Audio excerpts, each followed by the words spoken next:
ALGS Challenger Circuit #1, of course, powered by Apex Spark. My name is Dandro, and I'm joined by two amazing people. We got two more coming in, but we'll get to them later. We got Dia, we got Mello on the desk with me for here today. I'm going to be your host, kind of helping drive and direct all the traffic, and these two, well, they get to actually speak intelligently about this game, unlike me, who's just an ignorant outsider who gets to just have fun. Dia, you've been kind of making some waves. You've been able to go up, cast some ALGS a little bit in the pro scene. I'm glad to see that you're still here, down here in the pit. How you doing, brother?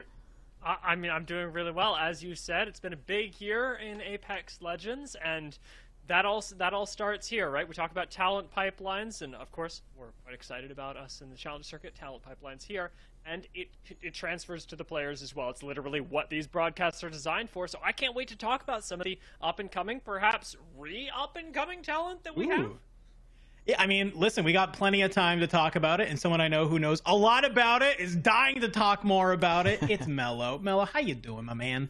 Oh, I'm feeling great. I'm feeling so good to be back. That break hurt, man. It's a pleasure to be covering these teams again. Of course, as Dia said, this is the pipeline for the pro circuit. This is where you make your name. This is where you stake your claim to that pro league. And it starts now. This is going to be the start of a really long track. And yeah, a lot of names, a lot of teams. Absolute roster mania between that break. So I think there's a ton of teams that I'd love to talk about throughout this broadcast. And yeah, definitely how they evolve, how the new stacks are going to play together, and whether they're going to have a big showing in this first Challenger Circuit. Yeah, obviously in that break, we had a ton of shakeups between the game, between teams, just kind of across the board, right? Kind of breathing some fresh life into the game that I'm definitely super excited to see. You can see we got some of the teams that are coming up on here that have been able to, they competed over the last weekend, Saturday and Sunday. We had over close to 500 teams that tried to play through in order to get here today. And well, what are they even playing for? They're playing for first place. You're getting a spot in that LCQ. And then of course, just in general, you're trying to play for points here. So, Dia, I want to go to you. I mean, when we look at some of these teams, who's jumping off the page to you that might make some waves today? I mean, if you've been on Twitter, you got to be paying attention to CTP. It has been all over the timeline. They broke semifinals records in North America yesterday with a scoreline of 106 over 6 games. So I'm giving a lot of love over to them. I've also, of course, got some other people that we'll touch on, say like Phase 1, who I'm excited to see again, slept on the reiteration of it roster, but at the top, I'm keeping CTP. Awesome. And Mello, you kind of alluded, there's been a lot of roster mania, a lot of roster changes. I mean, what team maybe made some changes that you think are going to maybe make some surprising waves here in some of these lobbies today? I mean, I got to shout out Hot Dog right now. If you take a look there, DifQ and Yazto are back together. Very dangerous duo. They played under that Black Hand banner during the preseason qualifiers. They're back together. They're going to be making, I think, a lot of waves. Very dangerous stack here. And, I mean, there's a couple teams that are definitely returning that are kind of in the same boat, and I definitely want to shout out teams like that as well. Notably, I believe Konnichiwa is pretty close to the same roster there. Great name, by the way. And yeah, the shakeups have been crazy, but I also have to put some respect on the teams that have stuck together before we get too carried away with all the crazy shifts. Another one to shout out for sure, Barnacle Platter. You see there, Luxford is in this stack. Freshly new IGL, leaving Pro League to come to the Challenger Circuit with a brand new stack that you will be IGLing alongside the likes of Golden, formerly with E8, and El Karma. So it's a lot of dangerous teams now, a lot of very, very interesting swaps that I think are going to have a pretty big showing here in that first Challenger Circuit final. Yeah, I mean, it was just kind of crazy to looking over, I got to give a huge shout out to Mello for someone like me who's, I keep in touch with Apex, but I'm not, on the ground all the time. And Mello has this doc of just everything. And I was like, dude, this is insane. Just all the different rosters and stuff. And one that I'm kind of looking for that you can see here is FLS. This is a team that we were actually talking about. Mello had a nice little stat. They had a KP6 of 0.6. I was like, does that mean they're getting kills? They're getting 0.6 kills per round? And he's like, no, that means 60% of all of their points are coming from kills, which is just insane. So, when we got teams like CTP who are obviously kind of slaying out, can they keep up that same stat line? I don't know. I'm going to be looking kind of for them alongside a lot of these other teams. They're here for a reason. Like I said, they had to battle it on through to get here. But let's talk a little bit at the macro level, all right, before we dive too far into, game number one, I think we've had enough shakeup in this scene kind of in the off season.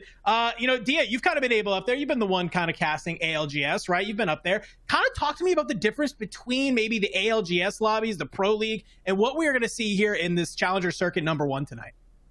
When we get into Challenger Circuit number one, it's a big shift. Mello, I think you can agree with me because, as we both know, watching a lot of Apex Legends, Challenger Circuit tends to be a little bit more W key than anything else. Your ability to rack up kills determines a lot of your success. We saw that happen with CTP yesterday. It's why they had such incredible kill scores coming into the day, and I think it's likely going to stay true even in our first finals. I dare say, especially in our first finals, where teams are still failing each other out. Yeah, well, we'll have to see if that's the case. We're moving and grooving. We're already into game number one. So, Dia, Mellocrit, I'm going to let you guys take it away and give us all of the action. Thank you, Dandro. We are in this thing, Dia. It is kicking off. We are starting off on Stormpoint. This is the first game of the first Challenger Circuit Final for split number 2. And as far as I know, I don't think we'll be seeing too many contests, so I could immediately be wrong, caster cursing myself once again as I see maybe a little bit of action there on the southwest. But things that you're looking out for, Dia, there is a big shift here just alone in the patch. This is the first time the Challenger Circuit teams, or rather a Challenger Circuit lobby, is being played on this brand new patch. What do you think we're going to see a little bit more of that we perhaps weren't seeing in split number 1, maybe in terms of character choices, in terms of player habits? What are you kind of expecting? So just to clarify, this sentence is basically you begging me to say Catalyst Seer, right? Because that's what we're seeing. Yeah, I mean, absolutely. It's just going to be, I think, all over the place. There we go. Already one example of it. Most hated. What do you generally think of that composition? Because obviously shooting diamonds always feels great, as we've seen throughout the community, but I have some thoughts about what it's going to look like out of different POIs and especially on different team compositions, but we'll catch that later. Non-Catalyst Seer team here immediately getting wiped off the map, and that's going to be CTP, the first one's out. What? Whoa. That's a Challenger Circuit special. Getting the #1 team of the semifinals eliminated in 20th, that just hits different, and wouldn't have predicted that. I don't think anybody would have, but Legiki make it happen with the contest over by Barometer. A nice early 3 KP for them, and a pretty easy rotate as they will be moving up a little bit further. I think we've got a little bit of time to talk about it, so Mello, please enlighten me about your thoughts surrounding this Catalyst Seer and their related POIs. Yeah, I mean, it is kind of a great combo on paper, right? The fighting capability is fantastic. You put down that cat wall, you put down that Seer ult, you can see your enemy, the enemy can't see you. But I will say, I think that the composition certainly benefits a lot from that sort of zone playstyle, especially with the slight nerfs to Seer, where Seer just can't put up his hands anymore and immediately see what's going on, dependent now on heartbeat, and it's a little bit slower to gain up that information. I think that that comp struggles a little bit on the edge, especially because, again, that Seer, you can't just kind of spam it constantly. I think it kind of changes that dynamic. So in terms of zone POIs, you know, I've got a couple in mind, but certainly teams that are sitting on Bean, maybe some of the mill teams that like to play that very fast and heavy zone gameplay, they can definitely benefit from it a little bit more, but just the raw power that that composition has in that team fight, I wouldn't be surprised to see it all over the place, though. Of course, just playing zone with that composition is free money, free points all around, if you can execute with it. Now, we've got a million teams, it feels like, in these Challenger Circuits, and I know that realistically in the finals it's only 20, but when we see the Crypt on screen and realize that we barely talked about them in the pre-show, it just feels like there's no time. But the Crypt are absolutely another roster to watch, as they were one of the teams that in those Pro League qualifiers going into Split 2 barely didn't make it, but have managed to accumulate insane amounts of points in very little time. Yeah, they've racked them up real quick, and I think you're totally right. It's just not enough time to talk about all of these teams. Here you're going to see a name that has been absent from Apex for over a year now. Blueberry is now on the newly revived Lonely Fans roster alongside Kuzme and, of course, Arcology. So that is super exciting for you who don't know. Blueberry is back, unofficial. Coming out of retirement announcement coming soon? I don't really know, but so far they've got fantastic shields and are already looking to pick up some KP off of an early fight. Round 1 is closing. Let's see what they can get done here. First game back and in a challenger circuit for Blueberry. And a fight over by checkpoint is exactly what the doctor ordered to get you warmed up right back into Apex in a final lobby. Lonely fans have the height advantage, have incredible shields to start off the game, and fortunately enough for them, have a replicator that they've got priority on, as well as being in the second zone. I don't think that you could roll up back into ALGS with any better reads than this. They are winning right now, despite the fact that the fight isn't happening. Yeah, it hasn't quite kicked off and things are slowing down. It might be because if you see where that ring is popped, we might be going towards this direction for our endgame here. FLS, a team looking across the way, just trying to defend this building, but seeing what composition they have, it would also be, I think, a bit wise, even with 2 purples and a yellow, to maybe not full send this right away. And I think they're thinking about it as well. They've stopped the onslaught a little bit. FLS sitting on 3 blues. Not the best situation, but they have that catalyst that can certainly hold this building down pretty dang well. And yeah, Lonely fans now, I think, just maybe slowing things down, realizing that they can coexist for a little bit longer as they wait for this next ring to close. And again, great spots for them. Not just physically on the map with the height, but in the position they've got with the shields as well. They're making positive trades, and as long as they can continue to play this relatively conservatively, get a little bit of poke down, we might even see them evoed up to red by the time that other squads finally start to pile in. On your screens, however, we've got several teams that we wanted to keep track of, one of the most important being Barnacle Platter, a team full of ALGS Pro League veterans looking to fight their way back. Yeah, absolutely, and presumably under the command of Luxford here as an IGL.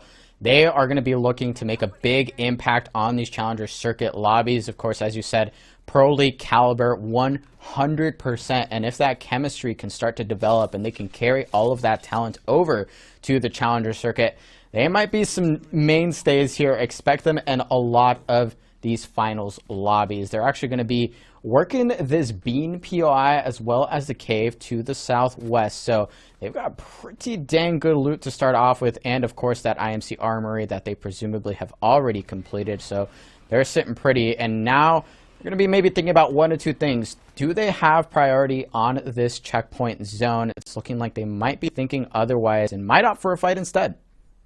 I'd love to take a look at the map and see exactly how close to checkpoint this is pulling, if at all.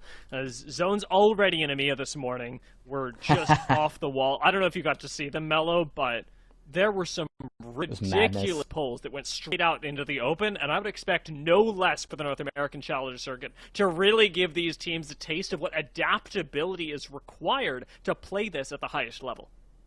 Yeah, absolutely. Your game plan cannot be just get from point A to point B. If it turns out point C is where you got to get going, man, do you have to make a huge adjustment to make those things happen, especially with, as you said, how many teams are going to start to pile in to this section. And we can see from the map there a little bit that there's still the possibility of this pulling up north. I mean, it could still pull down to the south. There's a lot of places they could go, but of course that uphill advantage feels great in any of those scenarios, and I think that's what the likes of Team Hot Dog are probably considering here. Of course, that we saw there a little bit earlier, Blueberry's team also has a great position physically. They can look down on so many of the squads that could be tempted to rotate into this scenario, and yeah, fantastic job there taking a look at the map. Those are kind of the 3 teams that potentially have the best positioning right now, unless, of course, we end up with some wild pulls where a lot of those teams up north are going to have many options to pick from here.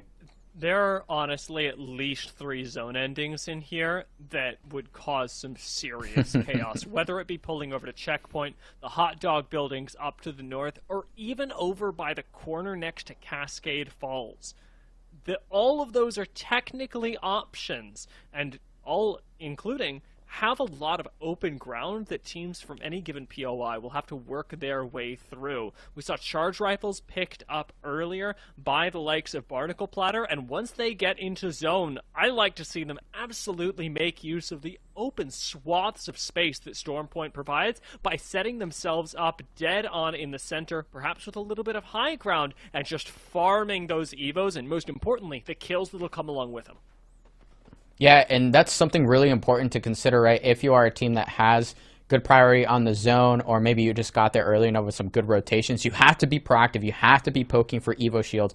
Even if you start with 2 blues and a purple, you can't be walking into the end game rings with that setup. So, of course, all these teams poking for damage, poking for maybe even information as well, kind of determining where other teams are going, because you can't really freely scan those ring consoles once you've kind of committed to a spot and you see many teams all around you. And of course, the prevalence of, or excuse me, the absence of the crypto and crypto's ability to even scan those ring consoles anymore is kind of all but gone. So they won't be able to do that either. You have to kind of commit to a play, and if it shifts, you have to be ready to adapt quickly. It is one of the other benefits of running Catalyst Seer, where, I mean, we talk about the Legend's abilities and how they interact, specifically their ultimates. Catalyst Wall into Seer ult just feels so good in that one-sided information that it provides. But we haven't even discussed the fact that they get double beacon scan, with Seer able to use map room scan and figure out where all the enemies are, and then of course Catalyst able to reveal the next ring. This is a power combo. Just with those two alone. You add Valkyrie into the mix for a priority rotation, and you can see why these jack-of-all-trades legends with both offensive and defensive utility are being used to such great effect.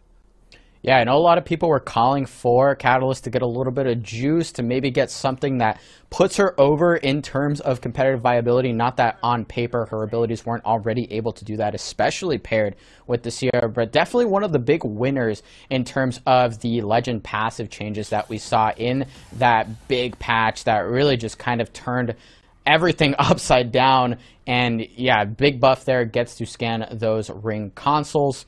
So we'll get to see when those abilities actually come to play a little bit later. But so far, I'm loving this, Dia. Ring 3, 2 minutes from closing. We still have 19 squads up, though. Looking at where this is going, it is, in fact, seemingly pulling back down towards checkpoints. So all of these squads up on the northeast, including Donut Shop, are going to have to fight for space and fight for priority on this choke, because it's one of the last sections available to sort of fight your way into the next ring. And you've illustrated it, Mello, but I want to double down. The fact that we have 19 squads left at this point in the game, as Zone 2 has finished closing, is different than almost any other Challenger Circuit across the world, and certainly different from even the North American Challenger Circuit of seasons past. This is the most calculated I have seen a Game 1 of Challenger Circuit be in a very long time. Teams are not taking excessive risks, and this is something that, if you are trying to prepare for that highest level of play for the Pro League, will do you good.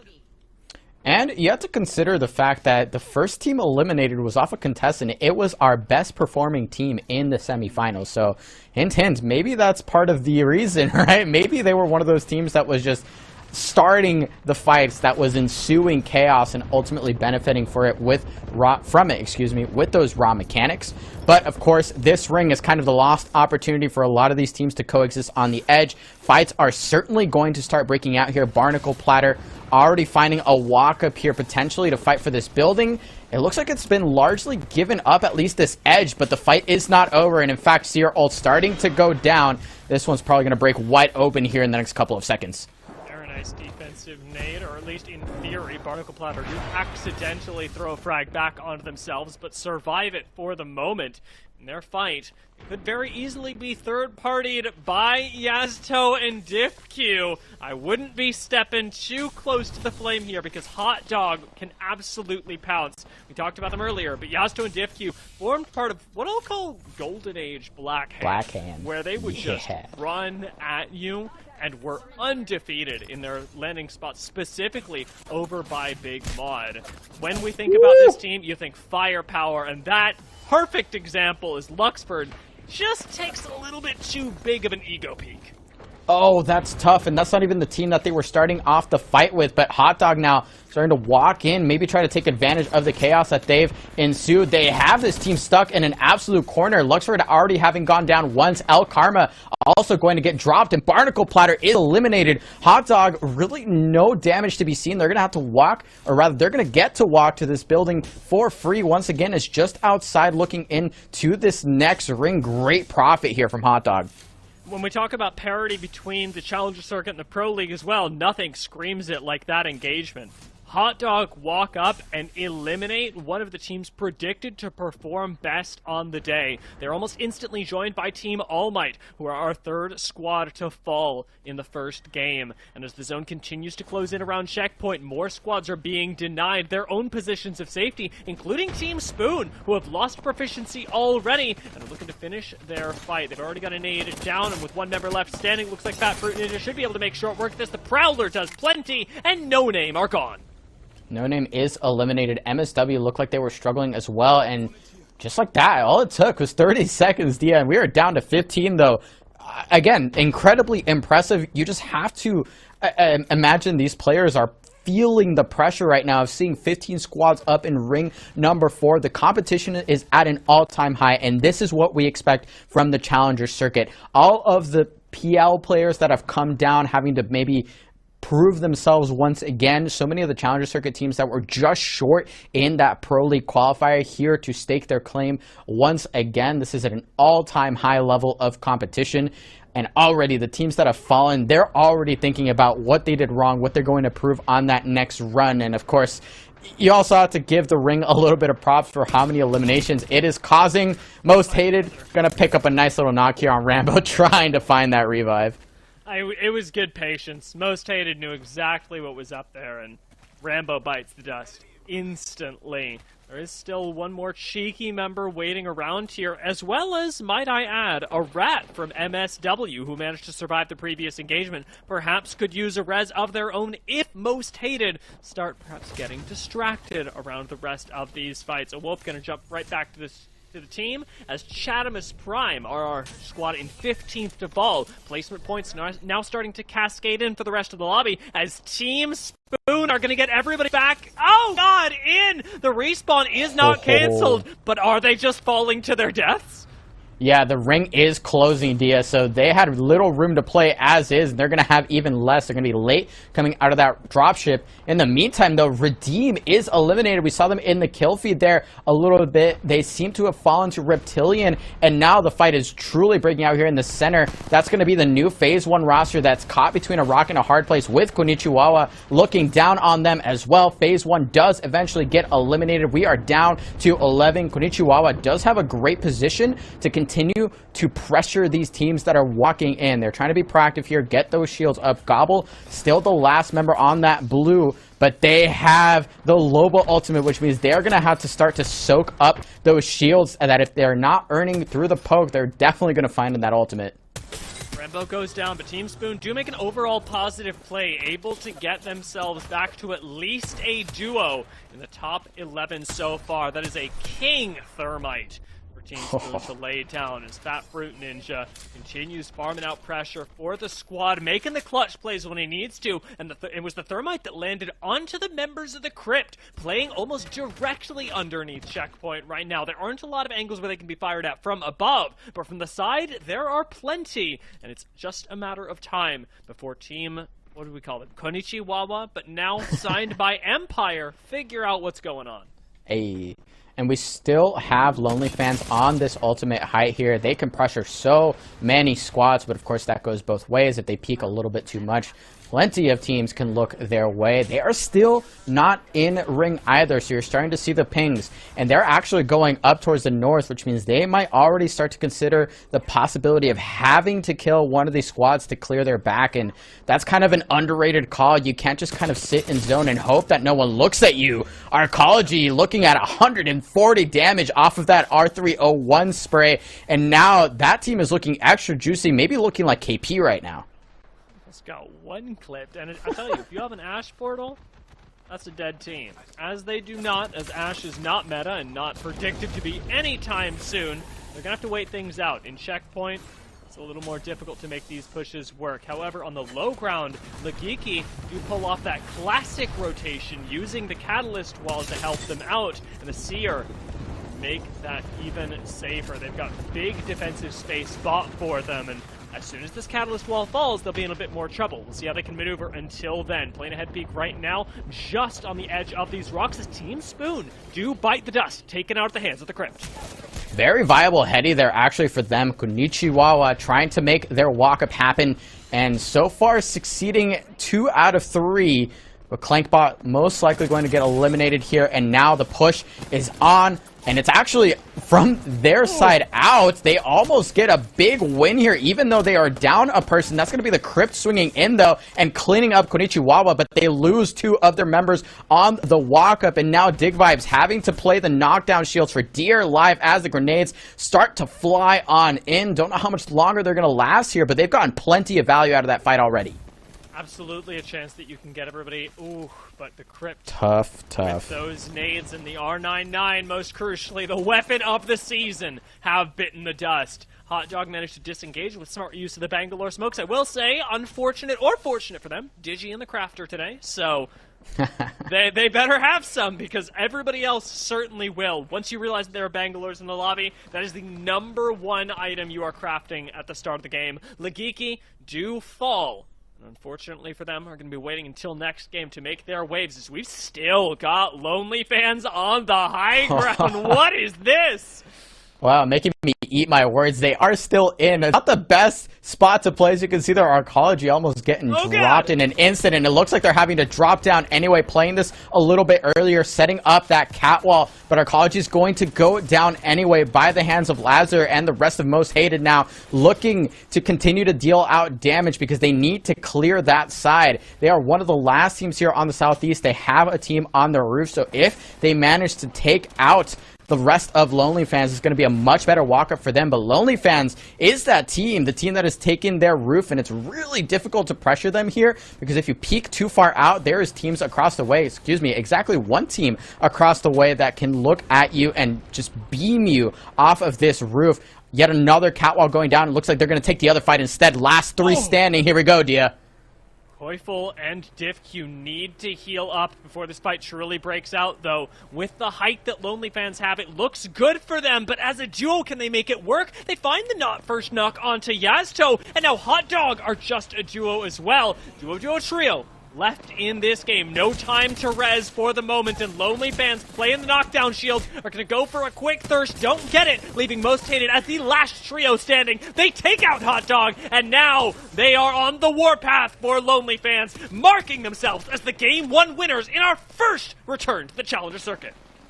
Wow. Fantastic start for Most Hated, and I hate to say it, but it's a team that I didn't have a whole lot of intel on, and maybe a lot of players weren't ready to see this squad in this Challenger Circuit Finals, but that's a massive showing for your first game, throwing me back a little bit to the start of the preseason qualifiers when some of the newer teams started to make their names, Slept On definitely being one of them. I mean, that's a huge start here for the first Challenger Circuit Final.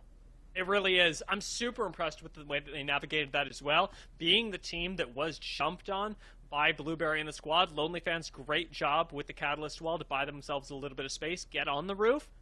Not every team would disengage that, go onto the low ground, give up the building, and try and keep this peace sign formation going between the squads, making sure that they had ample opportunity to third party. Very smart play from them, and as I said, we are off to one of the best starts I've ever seen in Challenger Circuit. Calculated play, professional level macros that we're seeing out of some of these teams, but we got to cash the game, and I know there were some people that were just watching with eyes all critical. I want to hear from our analyst desk to see what they thought of game number 1.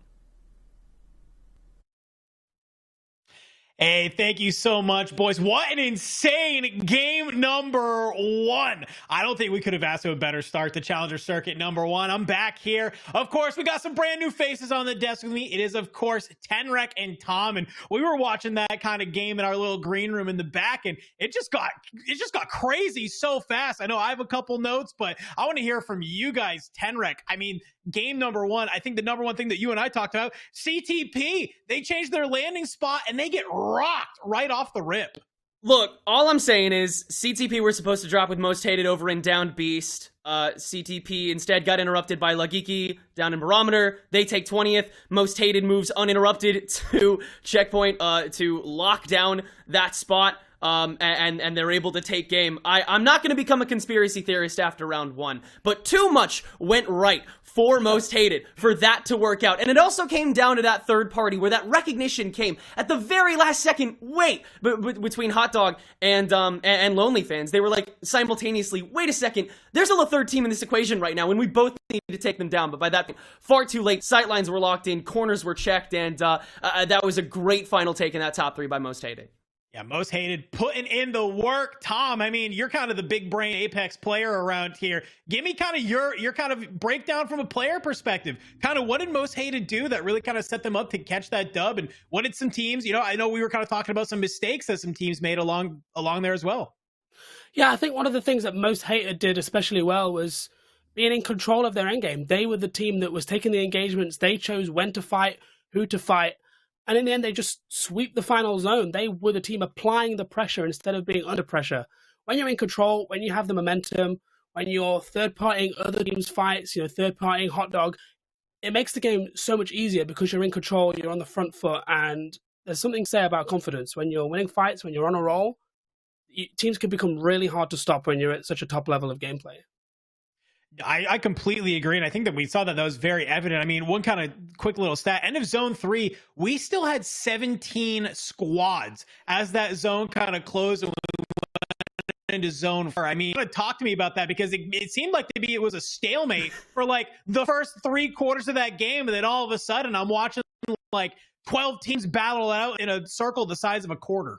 Yeah, there was a solid waiting period, but I think the gatekeeping that these teams are trying to go for is on another level at this moment. It's been a long break between CCs. All these teams have been grinding through these, easier and even smaller, in some cases, lobbies, being able to, just go on the prowl and look for whatever they want, really chomp at that bit. But now teams recognize how much these points, how much this placement is worth, and they're waiting for that rain to come in. They're waiting for the stragglers to come through. That's why you saw the slower moving, less moving teams still have so much control. Crypt had to move very little. Slept On had to move very little. Barnacle Platter had to move very little. Hot Dog had to move very little. The success was found in this microcosm that most teams just didn't really pay attention to. They prioritized their own safety, looked out the window, saw if there were any movers, and then went right back to square one. We saw that basically until the halfway point of the second to final circle. Yeah, I mean, it just kind of seems like a couple of those teams that made that read early are the teams that found success, right? And they were able to kind of set up shop and be able to hold it down. Tom, in this sort of break that we've had, obviously we've seen some meta shakeups. I know Mello wanted to talk about it, but you were kind of making some great points as we were watching the game. I mean, obviously the Seer Catalyst, it's something we got to talk about. We're going to be talking about it all night long because that seems to be the 2 at least staple legends are kind of landing on. So talk to me a little bit about this team comp and like why are so many teams kind of gravitating towards it, especially here on this map? Yeah, I think as we see the leaderboard from the last game, the biggest change really when you look at the class system, which is obviously what has driven such a big change, is that you can no longer now play super aggressive legends and have the next zone scan. You have to choose, are you going to not have access to the new ring consoles, or are you going to go with a defensive legend? Are you going to have a Catalyst or a Watson or a Rampart or a Caustic?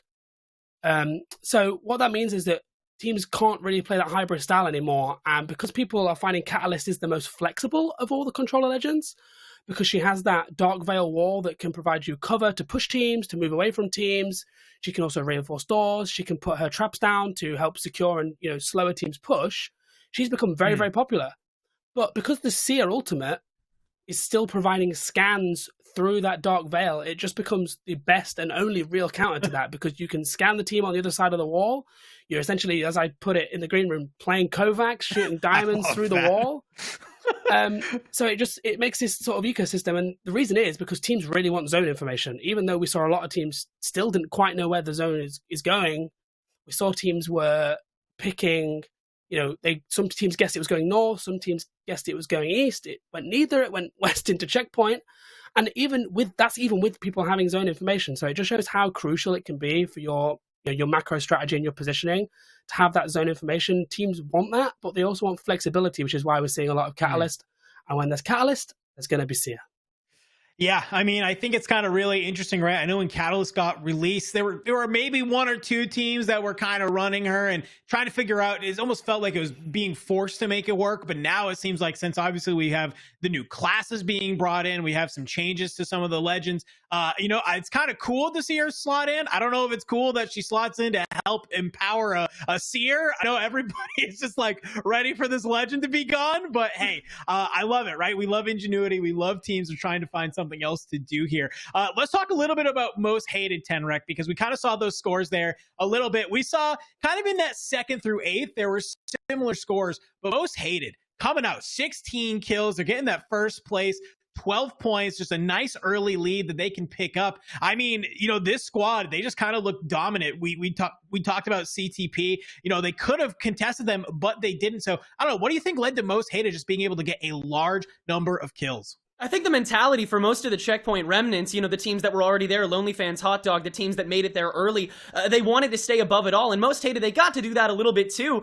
But they also tried to get into the activity of it. They tried to get ahead of the program, I think a little earlier than some of these other teams are. I think you're going to see a little more action from these other teams that made it to top 5, even top 10. I think you're going to see them take more chances as this game goes on. But as we near the second game beginning, Tom, as these teams begin to drop, I already see something being rectified. 2 teams look to be maybe landing in Down Beast potentially here, and indeed, okay, no, there's still going to be that presence at Hill. Okay, wow, so we're still not seeing CTP head back over to Beast.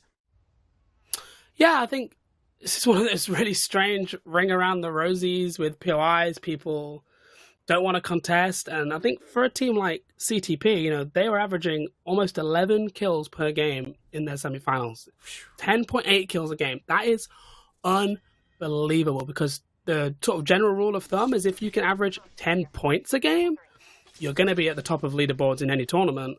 They're getting those points just from kills. Yeah, just grabbing that triple digits. It was funny. I believe it was Flux who bragged on Twitter about. You told me about this in the green room about them getting like the most kills in a semis lobby in the CC, but like just that day, that record had already been broken in EMEA. So it was a little bit of a moot point, but still, nevertheless, like you said, Trip Dig. 65 kills, such an impressive performance. It's such a high level, but we have to go even further, and hopefully they will, outside of a 20th place finish here on this first game in Stormpoint. A lot of recovery they've got to do. A little bit of recovery here from Slepton as America's trying to hold it down against this front line. Siora's going to fall first, is trying to guard these steps, but not exactly optimal weapons on either side, so they're playing it a bit slower. Yeah, FLS here with a one-man advantage, but they're just going to take their time. They know that if they can get their Seer back up, he can potentially cancel any revive from Slepton, and they really can just keep on the front foot in this engagement. There it is. There's a Seer cancel. Slepton have managed to revive Sung. He is going to potentially be able to get some heals off, but it's still a 3v2, and this is, this fight's taken a long time. Teams are going to be on their rotating cascades in the middle of the map, so it's going to have to be quick. And Slepton here, Air America is falling, and it's a clean wipe for FLS, and they will now try and get their game going. They will want to use Cascade for its central positioning to rotate into zone and hopefully not get third-partied before they manage to get out of this POI. Well, it doesn't look like anybody's really been paying too much attention to them at the moment. They still have a good amount of space, but I agree with you. If there was a team just a little bit closer, that much noise over that period of time, because that was a several-faced fight. Definitely a lot more danger in the works. But no, FLS's closest neighbors are the currently moving Konichiwawa, just recently acquired by Empire Gaming. Big ups to them. Meanwhile, Lonely Fans leaving checkpoint a little bit early as this circle is going to pull a little more south. In the meanwhile, we do indeed see our friends over in CTP holding it down in Barometer, which is now actually the circle itself, and also Kodagami hopping in the mix. That is definitely worth mentioning. Yeah, there's just surprise after surprise after surprise. But, they have a really strong position for this zone. They are, first there you can see people just starting to move their way in. If you can get one of these buildings in Barometer, it's so well set. This zone will almost definitely pull deep south towards Barometer. It might end on the island. It might end in the open water. As we see Barnacle Platter here doing the armory, making sure they're nice and looted. Barnacle Platter are definitely one of our teams to watch today. Luxford made a really brave decision. He's Pro League experienced player, was on the roster, MLS, competing in the Pro League, had a good shot at making land, but he's decided that for his career, he wants to become an IGL. He wants to develop his in-game leadership skills. He wants to stop being a support player and start taking, a leading role on his roster. So he's dropped down to the Challenger Circuit to earn his trade. Fair play. There's no prize money in the ALGS Challenger Circuit at the moment. There's no guarantee that, you're going to qualify for any event that can earn you prize money this side of the end of the season. So it's a really brave decision. A lot of respect for him as he begins, his career as an IGL. And what a ride that squad's taken even so far this CC. I mean, over in round 4, they scored the lowest amount of points that any team currently in this lobby scored over any of the rounds during this CC. Only 15 in the 4th round. That got them that 10th place spot. That barely got them forward into the semis, where they were able to get top 5 in that lobby and go right back to their incredibly stellar performance. Hopping back in on CTP, if you noticed, La Geeky were pushed down over to Shipfall, which actually went unclaimed going into this CC. So totally safe for them. I actually will expect them to maybe play that space going into Game 3 as well, especially if CTP decides to stay over here. That being said, this circle may have thrown them a little off course, because now they get to play guard dogs to the team that they may have had to expect walking into. They're just going to be scoping out the competition from a little bit of a ways away for the moment in one of those Dragon Balls. But a lot of space still handed to every team. We expected this again. I don't think that the game is going to speed up that much yet, but I doubt we'll see a top 19 in, 3rd circle again, Tom.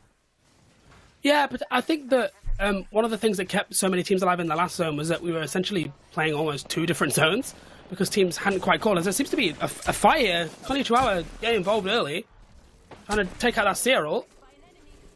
Clankbot with the Peacekeeper is going to have to go big here because Konnichiwa are down to just one last man. Getting some assistance as well from Blueberry. There's the risk of fighting in zone when everybody else is looking at you.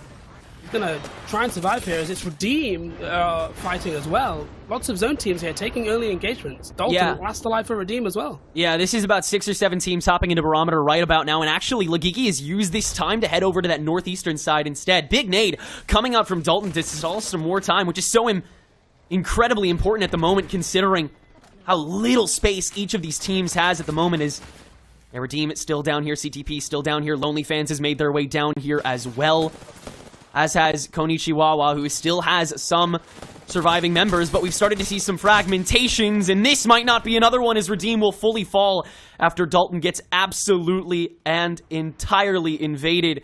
But that's not the end of the skirmishes just yet in Barometer. There is simply too little space at the moment that needs to be held. But Konichiwa, great recovery so far with the help of that pylon, and actually take some more space of their own, be some pioneers, but take a little bit of punishment for it. Clankbot attempting to escape will barely do so for the time being. Oh, and there's a charge rifle. Oh, the charge rifle! Nowhere safe. Yeah, Clankbot this is my down. favorite game. Yeah, we do love a charge rifle. But I think that was so unlucky. I can tell that Z Davis and Redeem are going to be really frustrated because they've called the zone, they know where it's going, and they just got collapsed on there. They were definitely fighting more than one team. You've also got teams poking in with charge rifles, and sometimes you just get absolutely collapsed on where everybody's fighting you and not fighting each other. And honestly, there's not much you can do about it. Sometimes that's just a battle royale moment, and you just have to say, GG, go next, maybe tweet something a little bit rude, and prepare for the next game. And this is a newer Redeem squad, isn't it? Z Davis continuing to be that core, but pulling in two new goats to try and help play for the ball here. But unfortunately, falling a little bit early here. I think you're, like you said, you take that in stride. You take that into Game 3. Knight's still super young, as is the CC series. So many teams know by this point that any night could be your night, and we've seen a lot of teams actually have the ability to take rest days and not even participate in some of these finals or brackets at all because of how confident they are in how well they've done in previous CCs. We've seen it with LTC, who's had on and off. We saw it with Blackhand, who had to take it all the way through CCs to even guarantee that spot, even after having such incredible placement. We saw it with Bad Boys as well, who basically took the entire split off after having such a great first challenger circuit there. But with, as everyone's already said, this insane roster mania that we've been experiencing, we just put question marks above the entire lobby again. And tonight will be as unpredictable as every other CC night going forward here, I think, Tom. Yeah, and I think that something to really consider is because there's been such changes in the meta since the last time these players competed, if they've competed in a finals before, and because the finals is always just such a step up, because the quality is always so much higher in these final lobbies, this is the first time that these teams are experiencing this quality in this meta. This is the first time these teams are experiencing 19 zones alive. I can guarantee you that has never happened in scrims. That these teams have been playing, even if they're, the gate-kept scrims that only invite certain teams in, you're not getting this high quality. So teams are experiencing it for the first time, and everything has changed for these teams. The POIs are completely different. We've got POIs like North Siphon on World's Edge, Cascade Balls, as it's known on, on some point, just don't exist anymore. Some teams have lost their entire strategy. Crypto teams, Crypto just does not do what he used to do for competitive teams anymore. Mm-hmm. So much has changed that I'm not surprised that we're seeing 18 squads alive now, even in this zone, that we saw 19 squads in Zone 3 last zone, because people are feeling each other out, and people are, really getting to grips with everything that has changed. All these new teams, as you mentioned, so many new teams that people don't know each other yet. They don't know how the game's going to play, and everybody is just opting on the side of caution, which is very sensible as we see the map here, and we can see the zone is indeed pulling deep into Barometer. So those teams that got set up nice and early in those buildings, that survived, that didn't get collapsed on like Redeem, are in a really, really strong spot. But a much wider camp and a much less linear power balance as there is on Checkpoint when you have that high ground versus low ground. Here you have your buildings, you have your natural cover in the rocks, you have this bridge that Barnacle Platter is working with, you have so much space encompassing Barometer that these teams arguably get to play even slower, and last ability, as always, is the name of that game. As Barnacle Platter continuing to scope out competition here, has a lot of control over this lower corner that actually Nichiwawa is attempting to work their way through. They're going to have to take it maybe a little bit more north in order to receive less contesting, but the damage may already be done here. Yeah, they're just gatekeeping their side of zone, and they're going to have to completely clear out this side if they want to make what is a decently difficult rotate into Barometer later. They have anchored their, as you call it, the Dragon Ball, which is a new one for me. I've heard that called a lot of things. Cheese ball, nut, whatever people all call great. those. But I mean, there's so much potential. It would be nice if we had I'm sure there's some official lore name. There's got to be. The Nessie pod or something. We'll find out one day. No, so they have to clear. They have to clear the side of zone because they have a Bangalore, but Bank Smoke only covers a small area, and there's a number of teams on this side of the zone. You can see Clankbot very, very healthy, hiding in a bush playing Fortnite right now. Team Hot Dog with DiffQ, moving in. There's so many people on this side of the zone that you are going to get shot in your back if you try and make that rotate too early. As Kenichiwa just decide, it might be time to change the plan here, rotate through. There isn't that much zone damage until this zone starts to close, so you can make that rotate. And playing Loba, you probably have access to as many syringes and medkits as you need if you have your black market available. Yeah, with Clankbot still stuck up there, I am a little concerned, but like you said, the Loba can definitely solo, and that's she's probably got to be one of my favorite parts of the meta. At least there's no seers in the lobby to find you and show how unhealthy you are. At least you're absolutely fine, bro. You keep on living. You can stick it out a little bit longer, sure. Well, I mean, to be fair, Barnacle Platter does have this other team across from them. I believe this is Hot Dog, actually. If I'm not mistaken. Hot Dog, and I think Hot Dog is literally keeping Clankbot alive. They're keeping Clankbot alive. His protectors. They are his protectors. They're keeping Empire a 2-stack at the moment as Chalas continues to attempt to rotate now all the way below Barometer again on the southern end here. And it looks like we're about to get another engagement here. Maybe not. It looks like they might be backing off. The Sierra doing enough to sort of deter them. It's a Spoon and most hated. Here. Yeah. They are... This is a difficult push. They have to rotate into zone. They've got 25 seconds to make something work before the zone starts to push them. But you're fighting a team in a building. They have that catalyst. They might have Dark Veil available. They are going to use Bangalore's Rolling Thunder ultimate as well. It's probably going to have to be a triple ult here if they want to make it into zone and either fight this team or get past them. We'll see what they decide to do. Most Hated is a team that was one of the most consistent performers in the round so far, and they will invade. Good damage.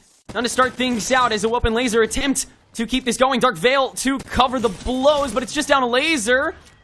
Still has some shields to go as Spoon will fall and has this Veil to maybe get away with this revival and will indeed have this team able-bodied again. It was great speed shown by the team to get inside and take care of that fight as quickly as possible. To catch them on that low ground was, a microsecond in the pan here as SMV gets hit by a litany of bombs at the moment. Huge nades to continue that pressure. This team has been pressured the entire game. They were kept out of the gate by Lagiki for a solid, minute and a half, 2 minutes already, and now they've had to take a low ground in between, 3 teams, so back to the grindstone for them, I suppose. I think SMV will be able to reset there because there's enough teams around that nobody can really commit to pushing you. As long as you don't die to grenades, which is your only risk when you're in such a tiny little cupboard as that, I think you'll be... Oh, there you go. Well, what do I know? I know absolutely nothing. You know. We'll see. I'm hoping there was some grenades involved there, as we see a charge rifle. Never see charge rifles in competitive Apex Legends. This makes a nice change for us. You got a grudge, man. And who doesn't? Who doesn't? Far too many charge rifles. There's something about it. It's not just the damage that the charge rifle can deal, it's what it does to your soul. It's so annoying for no reason. Nasty, I think, was... Yeah, Nasty was ratting out for most hated, I think, there for a second. So, able to hold it down, but luckily, the rest of the team, I think, catching him out there. Yeah, I can see now that, as this zone really closes in, as people find out that the zone is, super focused on those 3 buildings in Barometer, there's a lot of teams on edge now that have to fight their way in, and there's a lot of open space on the edges of this zone. The buildings are in, and there's lots of nooks and crannies in Barometer that teams can hide, but teams, like Crypt, as we can see, who are down to a duo, Slater was taken out just slightly earlier, we saw in the kill feed.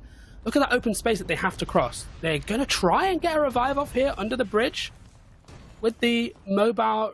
With the mobile respawn beacon. They should just about have enough time with 40 seconds still on the timer, but they have to make that rotate, and Sia is so important. Slater, the new IGL of this team, started IGLing for the first time. The Crypt, came in great form. They dropped a huge back-to-back win in the semifinals to go from 9 points to 62 points in 2 games. They're feeling confident.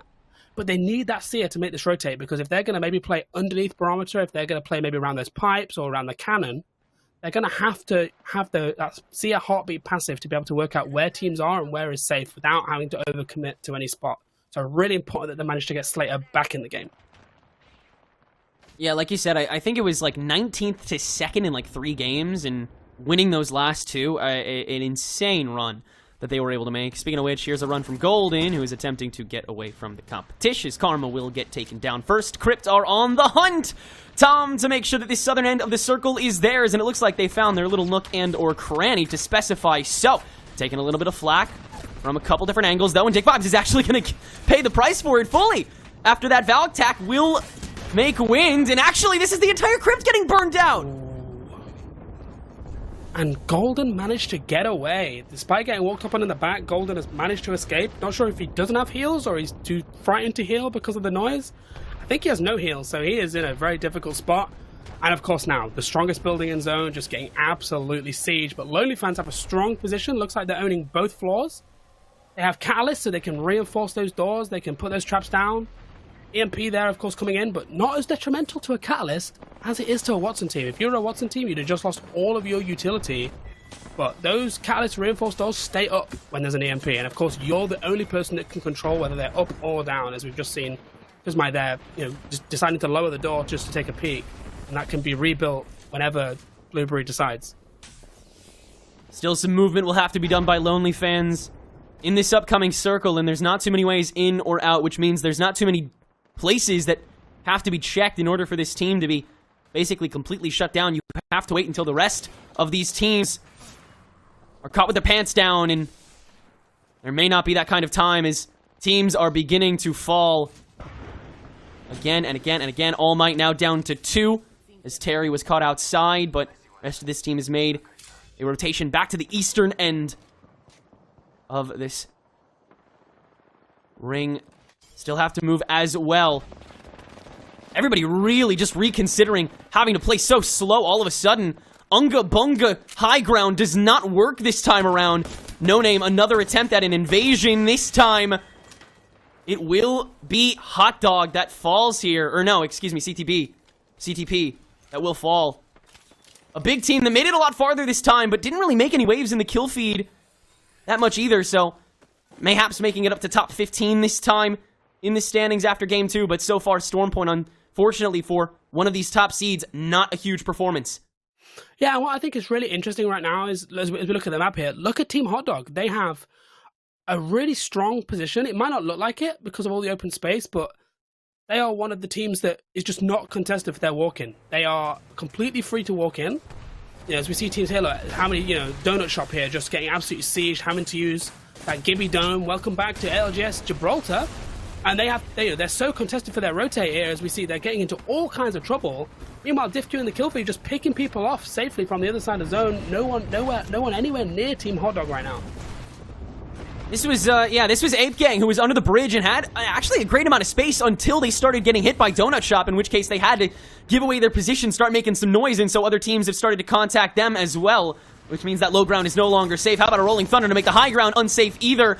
And now that that Jibby Bubble is down on at least one of these teams, at least one more of these teams is going to be that much more affected by a bombardment in a meta where there are not nearly as many domes or pylons, which, I'll admit it, it's kind of fun seeing Jibby in the meta now because of that. But it is just as fun watching Seer take over the meta again and again as Den Pride looking to solo puppy guard the rest of this no-name team, and is doing a pretty dang good job as Donut Shop will pay the price for trying to approach. Den Pride and Gyozi both unimaginably low, and now they will finally fall, but we got a top 4, Tom. Yeah, Lonely Fans here have managed to clear out some space. They've got a team underneath them, but they've got time now to grab some loot. We've got Team Hotdog there playing the wall. And we've got Phase 1 on the north side as well, playing the cannon. So it's going to be all about who the Team Lonely Fans decide to focus. The zone is pulling just off that platform right into the laps of Hotdog. But feeling very confident, and they're peeking up off the low ground there onto that panel. And it is Lonely Fans who really have to make a move here. Are they going to swing left, or are they going to ape Team Hotdog? What decision are they going to make here? I mean, either way, they cannot take their time, especially when Phase 1 is sitting right in front of them. They have such easy sightlines. Meanwhile, Ape Gang will finally get finished off under this bridge here. They tried to slow things down and actually did evade suspicion for a second there, but Hot Dog, once again, the team that comes in for the spoils and now making it up to top 3. They are so hungry for this W this time. Yeah, DiffQ there showing his experience, obviously former EMEA Region Pro League player with Team Solo Q Goats. He realized that they have to clear out their low ground. They cannot afford to have to fight 2 teams at once. By clearing out that team quickly and early, they then can clean up whoever fights on the platform will be their game plan right now. They're going to force phase 1 on Lonely Fans to fight, and then they're going to try and clean that up if they can. But Lonely Fans doing a great job of holding this natural cover. They have a lot of places that they can work with to duck back from, and still this Catalyst up and running with that ultimate available. Able to split this circle in half the second you want the other 2 teams to duke it out, and you have the opportunity right now, but still not that trigger being pulled. They want to wait for Phase 1 to come outside of this corner, so they are forced, and I mean forced, to fight. Koo's going to look over and get a heaping helping of damage thrown up, and now comes that cattle. Yeah, we can see Dog Oh, Hot Dog, look at this rat spot! Yeah, they're just chilling. They are just letting the other teams, fight. They're trying to save their Cyril. They're just going to wait and try and move at the very, very last second. But it really is up to Lonely Fans. Who are Lonely Fans going to pick? They are going to pick Team Hotdog, and that is an unbelievable car spray from Blueberry. And it's just trades all around, absolute chaos. Welcome to the new Apex Legends meta. We've got Dog Veils, we've got Smokes, and we've got Blueberry going down. Lonely Fans get third, and it's a straight 3v3 between Phase 1 and Hotdog. And Phase 1, keep quiet. They managed to avoid engaging Lonely Fans on the height. Lonely Fans decided to engage on Team Hotdog, and Phase 1, all the way from the cannon, are able to sweep that final zone and clear out the space to win the game. It really was on Lonely Fans, wasn't it, to pick their poison, and it ended up being Hot Dog once again. A team that gets thrown to the wayside early on, but then Phase 1 choosing to third party early on and just caused that extra chaos, actually handed them a bit of a lifeline to be able to make that top 2. A couple more points in their pocket to be sure to be proud of, but Phase 1 coming out on top there means dividends for them. And, I imagine Dandro, Mello, and Dia have quite a bit to say about it. Let's hear from them.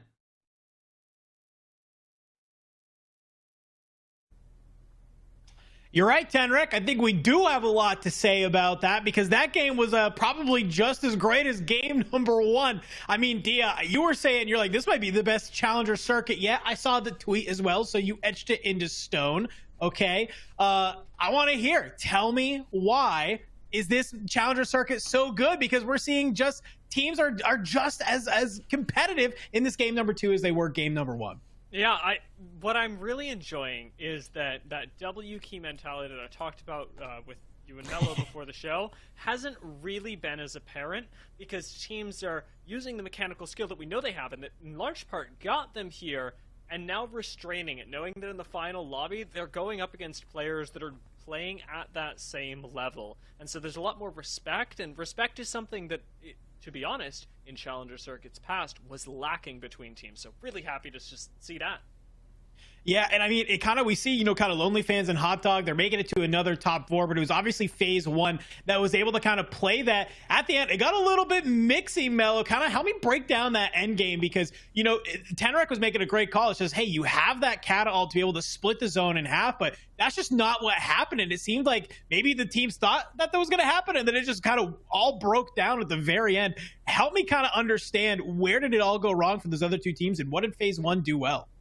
Yeah, I think there were a lot of question marks on some of those endgame catwalks, but it is really tough, right? Because you can split it in half, and do you inherently have the advantage there, right? Maybe they thought if we split it kind of in our corner, we have a little bit of the edge to play, as opposed to just splitting it in half and causing absolute mayhem to set up a little bit more control. Ultimately, it came back to bite some teams, and I think Dia shouted out as well. Blueberry there had some massive damage numbers. You love to see that out of the card, but I think we lacked a little bit of that sort of end game. Need a little bit more reserved, a little bit slower. Playing that knockdown should maybe could have gotten them a little bit further, because you have to shout out the fact that that's 2 for 2 for Lonely Fans, I believe. Lonely Fans and the other squad across. Oh my gosh, a Hot Dog. There we go. That top 3 and not winning it. So it was definitely a messy end game. Dia, you seem like you have a thought. Yeah, I want to add to that, because I think that you're breaking down in a very concise way sort of what you can do in that final zone when everybody's within 4 feet of each other. Absolutely could have come back from that to Lonely Fans. I also think that the position that Lonely Fans were in is a second place position. When phase 1 and Hot Dog are on the low ground like that, you have to commit to one of them, and instead we saw Blueberry wall off Hot Dog and then also not commit to phase 1. So the entirety of the Lonely Fans play, while it was good and you want to try and play for the win, was also a little greedy in not recognizing that their position wasn't one that you win the game from, it's one that you make up those extra 3 points with KP from. Listen, I'm going to be honest with you. If I'm seeing 199 after a car burst, I'm probably getting tunnel vision too, to be honest with you. Kind of don't blame him, but you're right? I mean, it's a second place position that you got to kind of play from, but we do have the scores from that match. Let's go take a look to see kind of how that all eventually did shake out. You can see phase 1 having that 12 KP and obviously taking that first place spot, netting themselves a total of 24 points. And Hot Dog and Lonely Fans, they're not too far behind. I love that Hot Dog has an additional little KP, just kind of giving themselves a little bit more. But as we kind of look down through this, I mean, Mello, Dia, one of you jump in first. I mean, what am I looking at here? Because some of these teams are just struggling, it seems like, to get points on the board. Mello. Yeah, I was going to say, I want to shout out one team immediately in 19th place there, because we chatted about them a little bit. They were kind of on the unlucky side of third-party engagement, where honestly, more teams than I expected survived. Redeem there with a goose egg is definitely tough to see, especially because I think they had a very viable position. I mean, their ring call there was amazing. We saw that as the game progressed. If they would have had that spot to themselves and were able to fight out of that building and keep those enemies at bay, they would have had a great opportunity to rack up a lot of points here, but instead a big 0 on the scoreboard. And I think this goes back to I think what Dio is saying, right? Teams showing respect. There's also moments where you need to show the disrespect, right? You have to fight for the best spot. You have to fight to defend the best spot. And in some instances, you're just kind of on the losing end. The caliber of player here is really high. Even with the likes of Z Davis, Dalton, and Paps, you can lose these team fights and you can definitely get third-partied as well. So I think that's a team that I certainly expect to bounce back, but it's a rough start for them here on Stormpoint. Yeah, I mean, we even saw them very early on in that game kind of square up with Konichiwa, and it was looking great. And then all of a sudden, it just completely swung, and somehow both teams just disengaged. But it definitely felt like Konichiwa was the team that came out on top. And we can see that obviously that was the case because they're here. They're now in 10th. right? I mean, when you look at two teams that squared up, one's ending 19th, one's ending 10th. Obviously, one of them's maybe doing something a little bit better. But let's take a look at how the overall leaderboard is looking after those first two games. And well, it's Hot Dog on top, but not far behind is Most Hated in phase one, obviously making their way up to that third place spot after winning that game number 2. But Dia, as we kind of look at this, there's a definite gap between this top 4 and then down into the next 4. If you're one of those kind of, middle of the pack teams, what do you have to be doing as we go to this last final game on Storm Point to maybe etch yourself up the scoreboard a little bit? There's no two ways about it. Top 3 is where you have to be right now, because Lonely sure. Fans phase 1, Most Hated, Hot Dog. If we eliminate that Most Hated win that we just got, and even the phase 1, the fact is that they're making top 3, and specifically Lonely Fans and Hot Dog have done that twice so far, where we haven't seen any other repeats just yet. It's great stuff to start things off, but as soon as you get a win or even an appearance in top 3, your points are going to skyrocket, and that has to be your goal. Well, in some way, getting KP is really important, and it should absolutely be prioritized when you can. Survival is key. I mean, I think you're right on the money, right? We're seeing that, obviously, these teams that are being able to kind of play consistently. We see this kind of every challenger circuit, right? It's like the teams that consistently make it to those end games that make it to the top, they're going to be the ones scoring the most points. And at the end of the day, kind of being the most competitive. But we got one game left to Storm Point, and I think we've talked enough. So, Dia, Mello, take it away. Bring it on home. Thank you, Dandro. Yeah, we are back here. This is going to be the final opportunity for these teams to rack up those points on Storm Point. And I think that ending point was also really significant because the teams that we're seeing at the top, and just talking about consistency in general, we have to note the fact that we have 2 different generations of Blackhand here that are both playing their hearts out, right? We have CTP, who came in here as arguably the favorites with a 100+ point semis performance, and we have Hot Dog, who is already making huge waves. Even though they haven't won a game yet, they are showing that consistency is definitely part of their game plan. It has to be, especially if you want to be a high-performing challenger circuit team. If you're not constantly making top 5, what's the Pro League going to do to you? And it is just that first challenger circuit of the split. So those questions don't have to be answered just yet, but they do have to be in every team's mind as they hit the ground running. Phase 1 going to be operating out of Cenote with yet another pretty close ring pull. We may not be going to Barometer this time. We don't have that second circle information just yet, but right up to the north of them, over by Millage, you'll have plenty of time to farm that IMC or prioritize rotation should you get that zone scam. Yeah, and just north of them, we see they're walking away with a purple and a blue out of that cave is a barnacle water. That's ridiculous. Let's just think about that I think there's, 5 pills, 6 pills in that cave, and they're getting a blue and a purple out of it, and they're about to farm up IMC. I mean, this team just has all the loot they could possibly ever need, and they have decent priority to the zone, though of course they're going to opt for the loot from the IMC instead of a very fast and early rotation. And especially looking at their composition, they definitely benefit from that a little bit, right? That Bangalore definitely facilitates that team fight alongside the Seer. Of course, not as amazing as you would like on Edge, but just on Storm Point in general, I think El Karma's character there, the Bangalore, is massive value for a team. Yeah, super important is Bangalore's ability to take space can quash a lot of defensive squads' ability to actually effectively repel you. Barnacle Platter will exit this nice and looted up, again with a pretty close zone, and they will have map room scan available as well. We know that popped up in Millage for a second, so once they're done with this, can absolutely hit that up for a little bit more data. Still don't know where that second ring is going, and very few squads are going to have access to this information. I'm actually checking, will anybody right next door have access to it? It looks like only those landing in Downed Beast will be both right next to the POI and able to make a quick rotation in. Perhaps Cascade. Yeah, and we have to talk about one of the sort of, I guess we'll call it neglected POIs off of this patch, and that's going to be Jurassic there.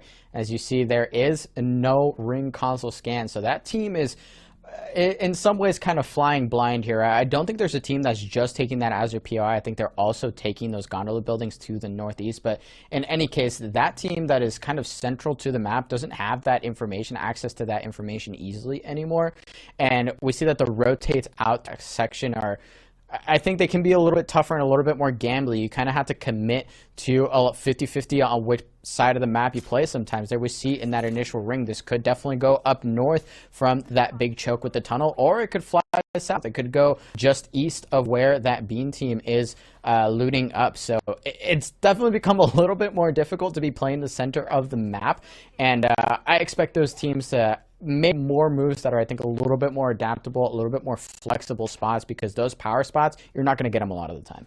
Slept on draw first blood, eliminating FLS, the first team out in game number 3.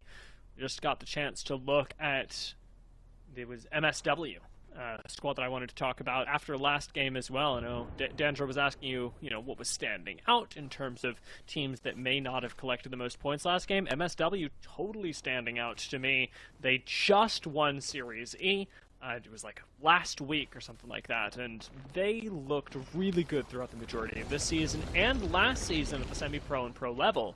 And yet, MSW struggling a little bit now with the adaptation into Season 16 in the Challenger circuit with how aggressive they can actually be. They're playing very defensive for a composition that actually has tools to start fights, like the Horizon, Valkyrie, and Seer, whereas other squads, like, say, Barnacle Platter, maybe going a little too hard. It's a difficult balance.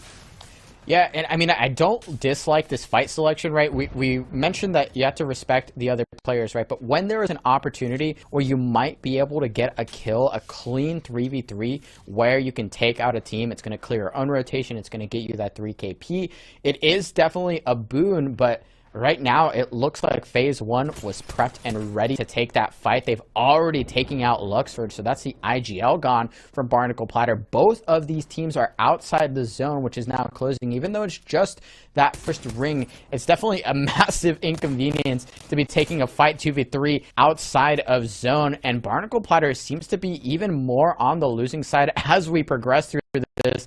It's going to be All Karma's head getting almost taken off. Nice damage from Golden, though, to try and end All Karma. Most likely go out here shortly. No ego peaks on that. Thank God, because Golden was ready with the wingman, but this banner recovery is looking especially doomed. Not only are Barnacle Platter struggling to stay alive, but they've also got to deal with the fact that now, as a duo with no port legends available, they just simply have no way to get their third back in if they even make it out of this. Nice knock onto Voski, and a res just to bet that nobody can climb this in time. It's a nice cancel on the other side, but Golden's got plenty of HP left. We'll see these wingman shots land, but they will not, as Barnacle Platter get rolled up on by a third party and taken down. Horizon has entered the chat in Cenote Cave. Yeah, that fight just took way too long, and I was going to say, that's a big brain res because they recognize that, the Valk is down, there's no Horizon on the enemy team, so we can just take this res, but unfortunately, they weren't expecting that Horizon from an entirely different team. Here we pop over to Most Hated, who is in the in process of defending themselves from another attack, and that's going to be SMV trying to take up space here. No knocks quite yet, but we see they're in the kill feed. It's going to be Phase 1 eliminated throughout all of that. So unfortunate for them, they were on arguably the winning side of that whole fight. But yeah, it just took a little bit too long, not getting the value that they needed quickly enough. And already, this game looking a little bit more contentious, down to 15 squads.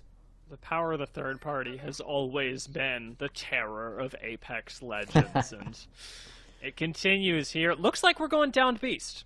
Hadn't touched on that next zone just yet.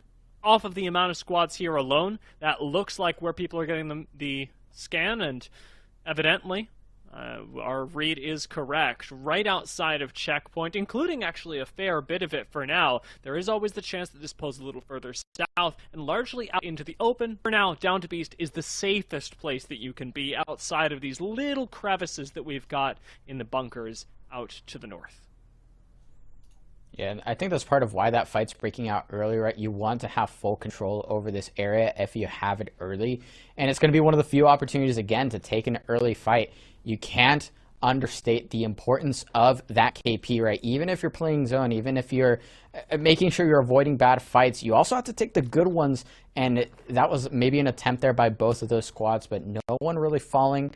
Both of them just kind of calling the stalemate there because both of their survivabilities are on the line as more and more squads start to walk in redeem.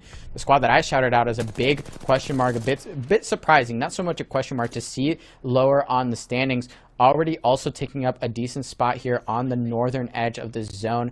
They're going to be doing the heavy lifting of clearing out and pressuring pretty much all of the squads on the northeast with this spot that they're playing. And it's not amazing cover, but they have some shields to work with. They've got some resources, so we'll see what they can do here.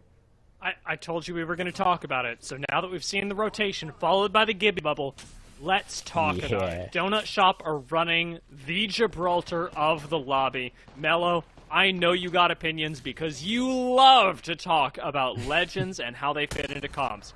What is Gibby doing here? So, all right, listen, the Gibby really struggled in and still arguably does, right? When you have a ton of Seers on the map, when Maggie suddenly becomes a little bit more popular, maybe not so much on Stormpoint, but definitely on World's Edge.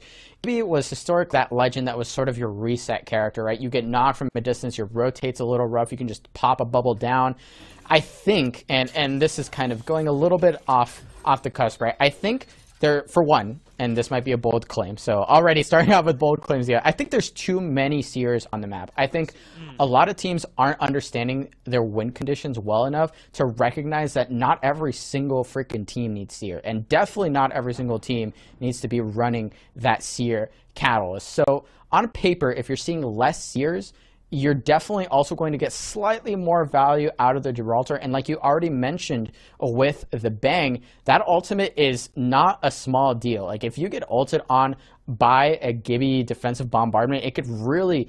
It could do a lot of things. If you're trying to defend, it could break open your defenses. If you're trying to attack, it can slow you down, especially if you're running out of bubble. And of course, forcing a bubble fight on the door is definitely great when so many teams are running controller players with SMGs. If you don't have a shotgun in that situation, it's definitely on the losing side of that fight in a lot of situations. That's true. What was the joke that I made in the call? Gibby is the hope of MNK. That's what it is. If you can force shotgun fights, you might just have a chance. And that seems to be the game plan right outside of Downed Beast as more teams pile in. Donut Shop have earned their place and their reset by using that Gibraltar. But I will say their shield situation is miserable right now. Sitting on whites and blues in a zone that is only going to get harder to play with even more height disparity. It's not looking good. Yeah, you hate to see it, and you hate to see so many great shields all around you. We already saw what Team Redeem was rocking over in that little bunker building. Lonely fans working their way up as well, and they've made a great couple of moves in the first two games, so I think they're about to be as hungry as a team could be to pick up a win. I think that it would be well-deserved on that on these Stormpoint games, so they've gotten close. Definitely looking for that crown this time around. It could certainly help them out on the standings, but have to farm up those Evo shields. It is no joke. It can't be, you can't be, again, walking in with two purples and a blue. If you're starting an early fight, maybe you're happy with that, but as this progresses, you're going to get teams like Ape Gang who have two purples and already working with a red here. It's pretty good. That extra 25 HP may not mean a whole lot when faced with a beam to the face of, say, a 301. The mental game, that's big. And the extra HP in endgame fights, especially valuable, as you're taking so much poke damage from everybody in those final zones. Ape Gang have that extra survivability and have plenty of time to plan out their rotate. But a rotation it will have to be, as they knowingly have moved into a spot that is not in the next zone. I gotta say, right now, places like the one that Donut Shop had previously actually looking pretty good as a transitionary point if you can keep Redeem from harassing you. Yeah, absolutely. And just something to note, by the way, talking about the macro and the high-level display of macro we've been seeing, that's Redeem coming all the way up from the southeast. They were actually starting off in, oh my goodness, the other pad, not north pad, the south pad. And That is a long, launch pad, there we go. That is a long way to go on a fast rotate. So for them to control the space already, that's huge. I mean, they're already paying off dividends with the leveling up of those shields. So if they can pick up some KP on the way as well, it's going to be massive, massive pickup from what they've experienced so far, which is so far just 4 points across the 2 maps. Not the way you want to kick things off. So turnaround might be happening here. CTP though, already down a member. That's going to be Fluxan, formerly from Arisen Rose, joining this 2-stack from what was formerly Blackhand. And they're struggling a little bit here. They have okay positioning relative to the map, but not so much positionally in terms of high ground. They're just holding on for dear life right now. I do like that we're going to see the other side of the Blackhand breakup, though, face off against each other, with Hot Dog already having claimed the life of one member. Now, additionally, CTP haven't had the best day so far. They're playing contested, and was that a stick? Thank God. Oh, I was like, no way he hits that. Turns out that it wasn't, and Shadimus Prime don't get to straight up push the high ground. MSW, the ones holding this down, as we were looking for aggression from them earlier. They're going to have to take it now, since they've got not only high ground, but absolutely the composition that you want to fight with. When you're running that Horizon, you go. Yeah, they're trying to look for the opening here, but it seems they didn't find it well enough using that Horizon ultimate. You see it's on cooldown right now for MJ, so they haven't managed to siege this, but more importantly, have they done enough damage to keep this team off their backs? They're maybe hoping that they force that team into a Valkyrie ultimate or something to clear their back, so they're going to continue to pressure it a little bit, but they're kind of stuck. The decision here is going to have to be made. Either full send this, make sure this team is off your back, or you're going to have a big thorn in your side as you progress to this next game. This next ring, excuse me. CTP falling here. Blackhand breakup right now being won by Hot Dog. It is a slow start for CTP. We'll see how they fare on World's Edge when they are uncontested and perhaps have a better time. No Name, meanwhile, you need to concoct their next move in. We saw Redeem, who were actually mirroring them up until now, already make the rotation over through into Down Beast, parading off into the sunset, but No Name are encountering a lot more resistance on their way in. With the Seer ult and a Catwall thrown down in front of them, there is no clearer sign of do not go here, but No Name, I actually won't be listening. Yeah, and this is actually tough because they forced that team to use... it looked like the Seer ultimate came down first and then the Catwall after. And the Catwall actually didn't protect the Seer ult in time, and the Seer ult went down. And that's not even Redeem holding that. That's actually a whole other different squad. It's going to be iProficiency and co just trying to defend themselves. But No Name kind of just pressuring both sides. They don't care who they're shooting at as long as bullets are landing, it seems. Den Pride going to be able to stick this ult excel to get that Seer ultimate up just a second quicker, roughly 30 seconds quicker, actually. And they're going to be positioned to maybe have it up in time for this next fight. 11 seconds left, though, before round 4 starts to close, and they have to make a decision here. Do they clear Redeem? Do they walk forward? Do they have a defensible spot if they take either fight? This is the question they're going to have to answer soon. Looks like they're fighting in the bunker. Chickus is ready with the Horizon ultimate, as you talked about. We've got that accelerated timer on Seer. If you can take the bunker on the low ground, you get yourself 3 KP, some extra placement, and hopefully a decent position in the end game zone. But Shadow's Prime are landing here first. This is now third partyable as Slacking gets fried, and Shadow's Prime have no choice but to push this, but they cannot stay out here. A nade bites them directly in the face, and Team Spoon now pushed from 2 sides. They've got to hold on through hell. Hot Dog go down, and Team Spoon managed to hide for a little while using this pillar as central cover. That Fruit Ninja, however, loses their shields, and Redeem are now on the other side. It is a 4-way fight on the low ground with just C. Davis alive, and Team Spoon are somehow holding on. No Name go down, Redeem fall, and Team Spoon through the fire and flames succeed. That is brutal, but they managed to succeed on the bunker defense. They had maybe just enough of that of that ferrofluid down to defend themselves. That was a very questionable ultimate from Chatham in his prime there. They saw the car, and they should have expected at least one team to be sitting in that bunker, in my opinion, relative to where the zone is positioned. I mean, it's one of the final bastions of the edge of the northeast of the zone. So for them to drop there, they immediately get blown up. But great job there by that squad to just hold on for dear life just enough, and they get KP to profit as well as a walk into the next ring. So good for them. That might be hold of the day so far, and I know we're only 3 games deep, but I sincerely doubt we're going to see it outdone. Team Spoon holding on where they should never have been able to survive. But now we've got a challenging exit over by Downed Beast with 3 squads coexisting right next to each other. MSW, one of them, and with the ring priority as well. Only one team will be coming through low ground. Team Spoon going to be walking out and likely playing the fence line right outside of MSW. But with 5 squads left, it's not just these 3 plus the one on the low ground. We got another entrant to the party as Slept On are going to get the chance to walk up as they like, being our only squad to run the Bloodhound and the Seer. Make no mistake, they know where you are.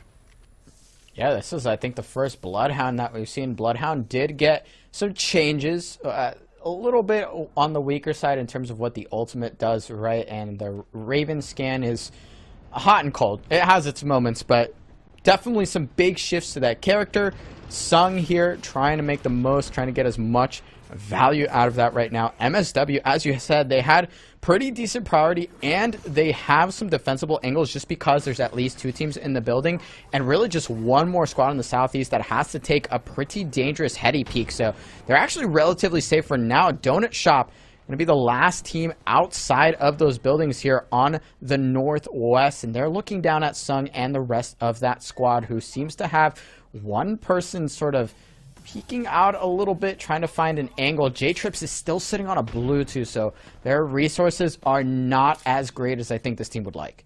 Gibby is chugging ult excels like nothing else. The last defensive bombardment got absolutely nothing, and there are still 3 teams right next door to you as Slept On continue to lay down the pressure. MSW aren't under threat just yet, but it's a matter of time and a matter of meds as they continue to be burned down, having to work with slow heals as the peak from above. Ashley Marie finds that first knock, and MSW, they're on the ropes, they're on the way out. Yeah, they are just bleeding meds there. You saw there wasn't even a bat to stick before that flesh health got immediately wiped out again. The Gibby coming to join the peak party here, has that arm shield as well to make it even a touch more safe. But as we know, there's another team to the south, so just rolling up on that building is not going to be free, and that's what that team, I think, understands here. They got the knock, they've done some damage, MJ is down, and the likelihood of them getting picked back up is pretty dang low with how much information the teams around them have. So now they're just going to try and soak for placement. They're going to hope to try and survive a little bit longer, and also hope that Slept On doesn't opt to look up on this hill in their direction and ultimately wipe them. So they hold on for now. Top 5 placement. Can they get a little bit more? Ooh! Oh, no, they can't. Nice shot by Sung. Running a little bit low on arrows, but for right now, really making this bow check work. They've been focused by Team Spoon, however, and drawn a lot of attention, even from Donut, on the inside of all this. And that seems to be the squad that's aggressing on them even now, as Slept On have a meager rock to play, and are going to use that Horizon Gravity Lift to try and get a slightly better angle. Out goes the Horizon ult, and it'll catch one, resulting in the first knock of the fight. But Slept On lose one just the same. Sung goes down, as does Jalone, and it's all up to Air America, who in the Thermite can do nothing. Now we've got catwalls left and right as Donut Shop try and make their exit, having lost J-Trips on the way in. 3 squads left, and let's not forget, Team Spoon are on the outside watching all of this happen. Oh, that's brutal. Slept On does get eliminated. They don't full commit, and the Gibby was there with just enough defenses to fend them off. Lonely Fans hunting for that wins. Blueberry and Arcology, the last 2 standing. Donut Shop is eliminated. The grenades are going to go out into the Black Veil to try and find some damage, but Blueberry is outside of zone here, does get the swap, but will ultimately be taken out, and Team Spoon cleans up shop. They are your last winners Storm Point for the Challenger Circuit #1 finals here. Massive, great congratulations for them, because that was just a beautiful way to clean up that game. I didn't know we had immortality hacks in Apex Legends because Team Spoon flipped a switch, watched 4 teams die around them, walked into the endgame circle, and absolutely crushed it. It will not go unnoticed, however, that was another top 3, top 2 even, finish for Lonely Fans. Yeah, I mean, they are keeping things up. We love to see them up there. They don't quite snag that win, so we'll see if World's Edge tells a different story. Speaking of telling a different story, we're going to pass it over to the desk to see what they think, because that endgame was definitely real crazy. Dandro, take it away. I think Dia was the one that said through the fire and the flames was Team Spoon, and well, they carried on to be able to take the dub on that game. Insane ending, but we had a couple of notes that we want to talk about a little bit. Tom, we saw MSW, a team that we haven't really seen towards the top here. They're kind of they make this rotation. They're in a very interesting spot, but you wanted to kind of call out that they're not running any defensive legends in their comp. Yeah, they're one of the few teams that aren't running a defensive legend, and that isn't just, a legend from the controller class. That's a Bangalore, a Gibby, a Newcastle, no Watson, no Catalyst. And I think they probably wish that they had one in that situation, because they were, living on a dream and a prayer for a while there, purely existing based on the fact that nobody could really commit to fighting them just because of how many teams were in such a small space. But I think the use of Horizon is so interesting, because the sort of general consensus is that Horizon is finished. Horizon's nerfs, especially to a black hole and to the accuracy as you go up her gravity lift, just mean that Horizon just does not have much use anymore. But some teams like MSW are still choosing to use it. Obviously, the best example is TSM are still using her in Pro League. But the question is, when the meta is so zone heavy, when we've got how many teams was that this game? 15 in Zone 3. Yeah. There's so many teams in these end zones. Does Horizon offer you enough? Is a black hole still effective?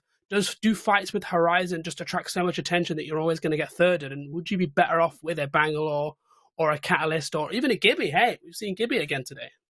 True. We've seen a couple teams running Gibby action. I know Mello, kind of had some thoughts on that. So I'll be curious to get, kind of his ideas. But let's take a look at the overall scores from that game. We were talking about MSW and how they were able to kind of get up there. But yet again, we're talking about it. Some of these same teams that are up here towards the top. I mean, I'm looking at Spoon, who was able to kind of end that game with 11 kills. They grabbed that 12 points for coming in first, but I'm kind of looking at Slept On, team number 4, also 11 kills. They were so far down the leaderboard. We'll look at the overall here in a second, but they were in 18th, and I think with a game like that, it has to shoot them up. So, I mean, Tenrec, when we look at some of these teams that obviously had a huge game 3, it's our last game on Storm Point, kind of, did anybody kind of surprise you that they kind of showed out here in the game number 3? I think Mello and Dia did a great job touching on it, but Lonely Fans has been exceeding every single expectation I've had so far tonight. Their positional awareness has been second to none so far tonight. And I will admit that it's been kind of lucky circles for them. They didn't have to move at all for the very first one up in Checkpoint, and then their biggest movement came in Game 2 when they had to head down to Barometer. But even then, they kept up for a while. Their pathing was great, and they were able to really control a lot of their fights, make sure that third parties were not that common, and then moving over to Down Beast, of course, to basically hold down a building so well that MSW had to guard them the entire time that they were alive for the rest of that circle in order to maintain what little equilibrium was left in that lobby. I think is a great way to cap off Storm Point and show that this team just knows how to move. I'm wondering if we're going to see that going into World's Edge.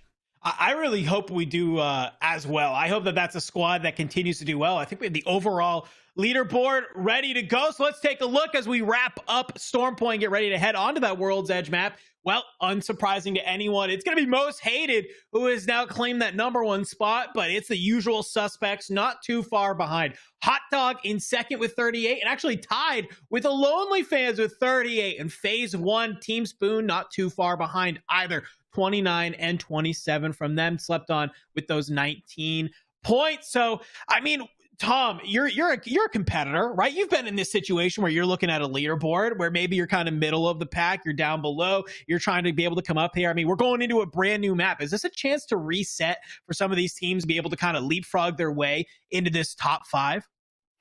Yeah, I think that only Will's Edge and Stormpoint, they play out so differently. So let's take a team like the Crypt, who are down in 14th. They were one of the top teams in the last split of the Challenger Circuit. They missed out on Pro League by literally a single point. So, they are right on the cusp. They are the leaders of this region when you're coming into a new split of the Challenger Circuit. They are the team to beat and the team to look at. They play, edge style on Stormpoint, but on Will's Edge, they play in zone. So teams are playing completely different macro strategies between the two maps. And we can see that they haven't really found the success that I think they would want on Stormpoint playing Edge. We've seen a lot of teams in zone. Maybe it's not quite worked out the way that it did for them in the semifinals when they dropped 2 absolute banger games on Stormpoint to, as we talked about before, leap all the way up. So now they're on Will's Edge. They're playing a different game style. And you see that as a reset because you're not trying something that hasn't been working. When you're changing your legends, when you're changing your game plan, it really does mentally feel like a reset because everything is so different. It's not just, the definition of madness, repeating something over and over again and, not getting results with it. Yeah, one thing to note there, kind of a stat, they are 20th in damage dealt. So literally bottom of the entire lobby. So hopefully, like you said, that change up in play style as we move over to World's Edge, maybe they can kind of start to find their rhythm, start making some moves along with some of those other teams, because let's remind everybody, the winner of today does get that spot in the LCQ. And as always with Challenger Circuit, you're just trying to amass points. So even if you're not taking home that first place spot, you want to be able to try and get as many points as possible to continue your run and be able to kind of make it to potentially to that ALGS land that's there. But all right, we've had 3 games of Stormpoint. We got 3 games of World's Edge coming up. We're going to take a quick break, and when we come back, we're going to be hopping on board with Dia and Mello. So don't go anywhere. We got plenty more Apex Legends coming your way as part of the ALGS Challenger Circuit #1.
back, everybody, to the ALGS Challenging Circuit #1, of course, powered by Apex Spark. I'm Dandro, and yet again on the desk with me is Tenrek and Tom. And well, we just watched 3 amazing games on Stormpoint, but now we got the chance to kind of shift gears. Tom, you were telling me before the break that obviously World's Edge plays entirely different than Stormpoint, right? We've seen teams that on Stormpoint were maybe kind of edge guarding a little bit. They were trying to ride it in, played a little bit slow, gain their placements. But now on World's Edge, they might feel a little bit more comfortable, especially with their team comps. They might be trying to switch things up and really kind of pick up the pace. So I'm really curious to see, are these teams going to be able to do that?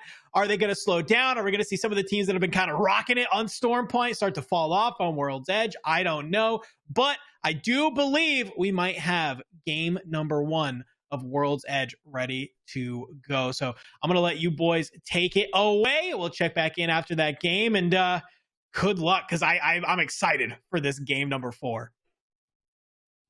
Thanks so much, Dan. Tom, as we drop into this zone, as we drop into World's Edge, I do actually still want you to answer a dangerous question, because I do believe it has a lot of merit, and we do have a little bit of time on our hands. Yeah, I think that World's Edge is, it's a map that teams know probably slightly better, especially, some of the more experienced competitors. We've got some real long-term Apex players in here that have been competing for a long time. They will just have so many more World's Edge games under their belt. But there's also the POIs on this map compared to Stormpoint just have space for so many more teams at times.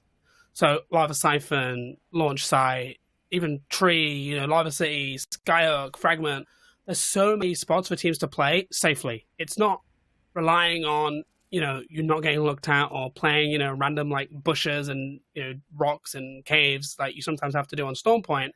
You can house so many teams in zone. I think we're probably going to see more Watsons as we look at Launch Site here, looking like we have a potential contest here at Launch Site. Luxford and co are a bit struggling. I think they're right down in 19th, so this is a real big opportunity for Team Barnacle Platter to pick up the much-needed points. They have not been performing to their expectations so far. Yeah, they've had it a little bit rough, and actually this is a pretty big ego going into this game. Barnacle Platter claimed not only Launch Site, but Dome as well, so actively contesting FLS, which is what they're doing here, is definitely a big decision, but it's one that I think does need to be made at this level, because I think there are two big driving factors for how Barnacle Platter came to that conclusion. The first is obviously the fact that there's been so much patient play so far anyway. There has been basically no space, as Dandro said, that has not been safely taken. And like you said, that playstyle has the potential to be extended so much more with so much buildings, especially if we go somewhere like Skyhook or Frag. But on top of that, like you said, Barnacle Platter is also so low in the standings and so really wants to go on this hunt that they know they are so capable of. I mean, you're talking about Luxford, you're talking about Karma, you're talking about Golden, you're talking about these players that have that confidence, that have had to ego peak against far better players than even themselves in spots that are much less convenient than Launch Site. So I empathize with this decision. Definitely sucks that we won't see Dome for maybe even this entire game now because of that, but I think it's the right call, at least for this opening game here on World's Edge. Yeah, and I think that what you also have to bear in mind is that, we're talking about a 4-event circuit here, and Barnacle Platter will believe in themselves. They will believe that they'll be able to make finals every week, and they're potentially, thinking with the next 3 Challenger circuits in mind, if you can move FLS off the spot or spots, if we include Dome, that you want, and that is going to pay dividends and give you a lot more freedom, in the next events as well. Even if it does mean that you pay a bit of a penalty for contesting in the first one. And on that note, this is the only contest that has been confirmed by these teams' drops going into tonight's CC. We could see some changes as we did see before, but looks like Barnacle Platter is getting the longer end of the stick, at least to start things out. Up against FLS, Luxford gonna make it hurt a little bit more for the Rats that are remaining for that squad, but as of now, FLS will simply hunker down, head out, and it looks like they may actually try and take up Dome for a second, because this circle is not unkind to anybody in this circle. Yeah, I'm calling it right now, I am calling it. I'm putting my proverbial chips on the table. This zone is going to be pulling towards Fragment, I think. I mean, just mention how many teams can survive in Frag. I'm seeing a lot of teams in Frag. I think we are going to get a Fragment zone. If we are lucky, we might see a really chaotic and team-filled endgame here, as we see Legiki chasing chasing down Redeem. Z Davis there getting picked off in the back, and Redeem will be incredibly frustrated landing staging. This is a real prio zone for them, and they are going to be very annoyed that they haven't had a clean rota here. This is a really early fight. 3 minutes 15 still on zone closing. It's not like Redeem were rotating particularly late. So Dalton here is going to have to maybe circle back for banners or just rat the game out. This is very frustrating for Redeem. I know Z Davis is very big on getting into zone, and they just haven't been able to do that today. They've been, we've seen them taken out early on multiple occasions. So their game plan has just not been able to be executed today so far. Yeah, well, claiming staging going into this, and this circle in particular, not necessarily very nice to that drop. Claims so much of your way in is completely walled off by natural cover. So many of these cliffs completely close staging out from this circle. If you do go, you'd have to go south, which would directly lead into Harvester, which I had no idea how much presence was there. You certainly don't want to take that risk. Instead, unfortunately, getting chased down by Lagiki, but Dalton still does have to get inside the circle, and all things considered is a pretty advantageous one if he can find his way in. That being said, Lagiki also still trying to find their way in, and still obviously looking out for any rat that may come across their POV, but they are also a little more occupied at the moment, is the snake that cuts this circle in twain is being fully fleshed out. As you have your tunnel presence, you've got your frag presence, they've got to collapse at some point, but until then, I mean, we're still at 20 squads. This is looking like really stable and patient play, like we thought, Tom. Just that playstyle we saw in Stormpoint getting thrown so much farther, really seeing the limits of safety when it comes to this game. And I think it's great because there is so much more tension beyond some of these buildings, and one singular team that either missteps or wants to W key, it'll change the flow entirely here. And all other teams, all 19 other teams, the second one fight starts, have to immediately adjust. Yeah, we're seeing Team Spoon here learning a very quick lesson of what it's like to play in a train cart without a Watson gen down. This is, you've got such a small space here. They're fighting, against Lagiki. You have a Horizon. As much as we talked about Horizon being nerfed, I can tell you one place it will go crazy, in that train cart right now. Yeah. If they can get a good Horizon off in there, if they have it, if they haven't used it already on Redeem, then they really can fight this team. And it looks like it's just not coming under any pressure, and it's going to be literally shooting fish in a barrel here. And they're going to pay for it, a double trade potentially. That has not gone to plan, and Reptilian will be left to sort it out and to try and pick up these kills and maybe try and reset. And he's going to do it by 1 HP. Unbelievable. But phase 1, they're laughing all the way to the bank. They're going to pick up some kills and clean out their side of zone if they can.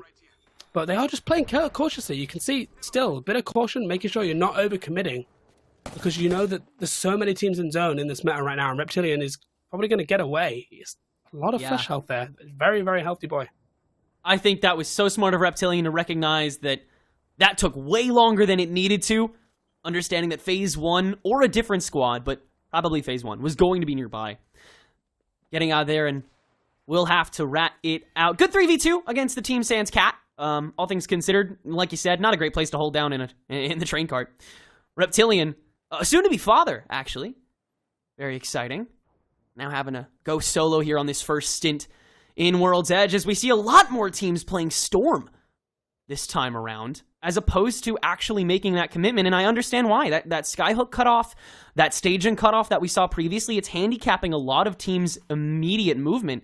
And so again, that tempo thrown even farther into a standstill here as teams, they don't want to touch each other. They don't want to be touched. They want to get their own space each and every single time.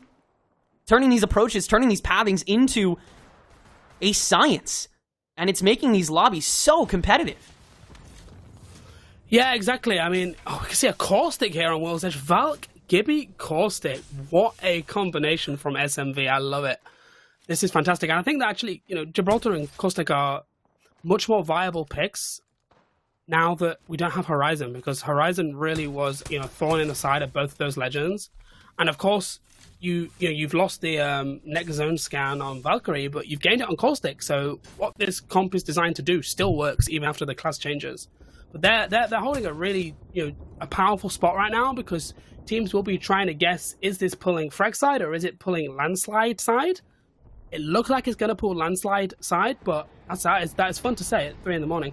But that position, gives you the flexibility to do either, and is a really powerful position to take early. As we see CTP here eliminated early at the hands of Donut Shop. Donut Shop handing a donut to CTP on the scoreboard.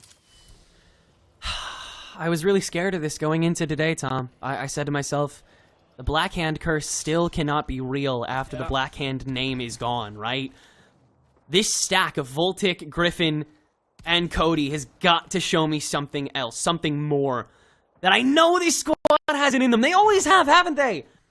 Even with the addition of Flux, it is just so damn difficult here in the CC to find that stability. And although Black Hand is in APAC South, its curse of just not letting these players get a grip continues to reign true. Now 4 games deep, CTP, no big impact in any of them. And now another resounding bottom of the barrel placement thanks to, again, the long game that every other team is willing to play for.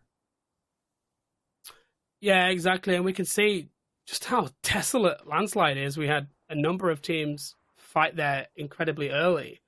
So there's a lot of space for Phase 1 to work with here, and they're able to turn their attention to keeping their back and keeping their side of the zone clear, when perhaps their plan might have anticipated that they'd come under a lot more pressure in Landslide at this point in the game. So they're going to be feeling confident. They obviously, have picked up a game win today. They are playing, really, really strong Apex, and they're going to see this as a big opportunity to pick up some kills while still playing in zone. I do believe that was Reptilian in Phase 1 we're shooting, huh? Attempting to make his way down to the lower western side, but actually might run into Hot Dog now because of that, and I believe we may see a top 15 in just a moment. We'll see in a second, but yeah, again, holding down from Landslide. Great stuff. SMV, I believe, is still in the area as well. A team that I've tried to pay as much attention to as possible. Void, a player that deserves a far bigger stage than the one he currently has, being that sub for LTC. But has brought in a good team behind him in Sin and Miles, 2 very experienced FAs who have been trying to carry the world on their shoulders against such a stacked lobby. And, I mean, Tom, the possibilities of how stacked this lobby could have been were really endless, because there were also so many faces that we didn't see today. We didn't see Team Revenge, even though they had a really great series of results over the course of CC, although they always do. Still didn't make it to finals today. They still have had a little bit of trouble doing that. Dojo, one of the more notable teams that is unfortunately not here today after that squad in their very first stint couldn't make it through either. Just the level, the pool that we have to dip into at this stage is so massive. It rolls so deep here in NA, and it's another reason why these teams who have maybe met each other in scrims, who have maybe met each other in rank lobbies, who have maybe met each other in the Pro League itself, since we have so many people also stepping down from there, some willfully, we see it stay so close again and again and again. This is the lowest amount of squads we have seen this late into the game so far. And yet, once again, 10 of them will be gone in a snap. Yeah. It's just a question of when that snap is.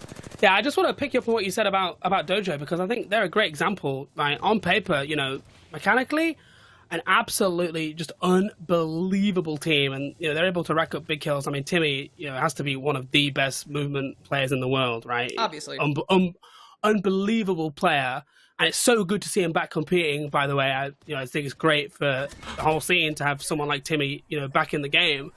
But what a team like Dojo has to gain is just experience. A lot of these teams like the Crypt, have been competing for a long time. They have their macro plans. They know their opponents. They know these other teams.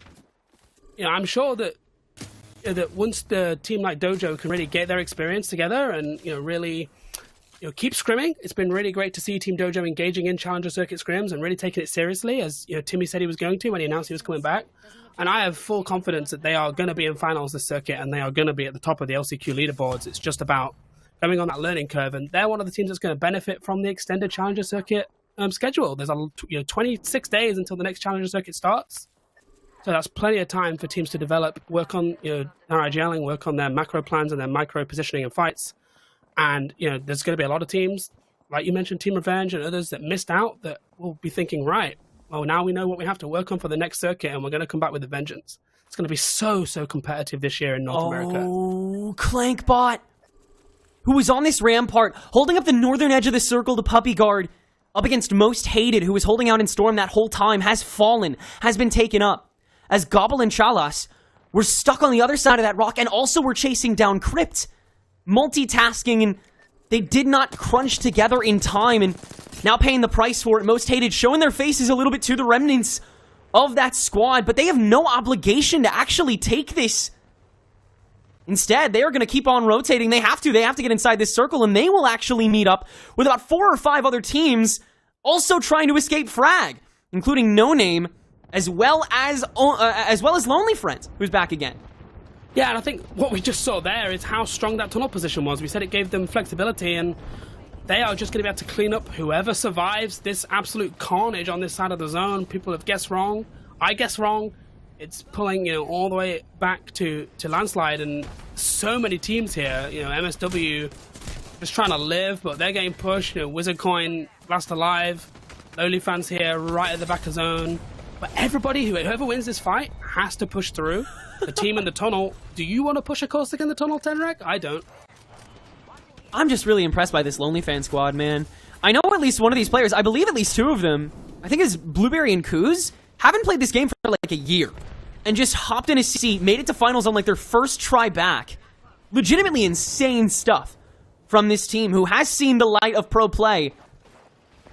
But as the Lonely Fans squad, it has been a long time coming for this moniker to be driven back up again, and for Blueberry to really perform as with the rest of the squad, which, as I said before, they've continued to now into this top 7 and shooting freely into the smoke. No optic necessary. So much intel off of just one Seer Q, and that's already going to be nasty to Fallen. Yeah, Lonely Fans here really making the best of a difficult situation. They are going to try and pick up as many kills as they can, and then just see what happens in the tunnel. If you can pick up 5, 6, 7 kills, that makes it a good game points-wise. But Ape Gang here have managed to take the high. It's just mirror after mirror after mirror. As we see Bursty, Wi-Fi, and Plug Cubed here sweeping in. They've got that rampart. They are, we're not seeing any Sheila action right now. Low on charge, but if, Bursty whips that bad boy out, that might be GG's for everybody who's on this side of the zone right now. Yeah, Ape Gang didn't really expect Most Hated to have as much of their health as they do, so they're actually going to prio this rotation, and especially since Bursty is also rocking this rampart. Now that's certainly fun, isn't it? Having more than one on the table, too. That is not something you see every day, particularly for the rampart. I, for one, love it, though. I want to see some Sheila shenanigans in that final circle. I think that'll be a fun time. But this Ape Gang squad in general, I was excited to see coming into this game as well. Bursty coming in from Buff Pathfinder had a great performance in the CCs and PLQ previously, and of course Plug Cube, one of the cores of Risen Rose, another squad that performed absolutely incredibly last split. I mean, this thing, this team has so much going for it. I really hope that the chemistry shows out over the course of the rest of tonight. Yeah, exactly, and clearly all of them are experienced. All of them, are on paper a really, really strong team. Using that rampart, taking inspiration from pro league teams like Alliance and Lanimals, and I think that Rampart, is a bit of a sleeper pick because she is in that controller class. People kind of look down on Rampart as a very weak legend, but in the right situations, especially, just her. I don't want to become, the number 1 Horizon hater, but Horizon, the removal of Horizon from the meta has enabled so many more combinations because, you set up your walls, one Horizon ult behind the wall and a few grenades, and those walls aren't doing anything.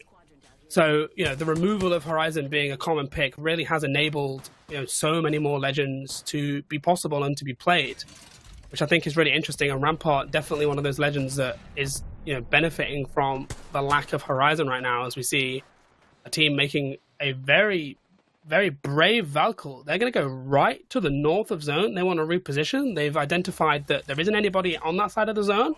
That there's quite a lot of the north side in. There is some rocks and there is some bins that you can play as cover. So they are going to try and settle down in that north and establish themselves. We've got phase 1 still on the edge of zone. They are, they've cleared their back there on that western side, sorry. And they are going to have a walk into Landslide as well. So everybody right now is set up. Nobody's under a particular amount of pressure. And it's going to be a case of who blinks first as this zone starts to get smaller and smaller. Yeah, there's no reason for Anybody else really to move all that much, especially as most hated will now?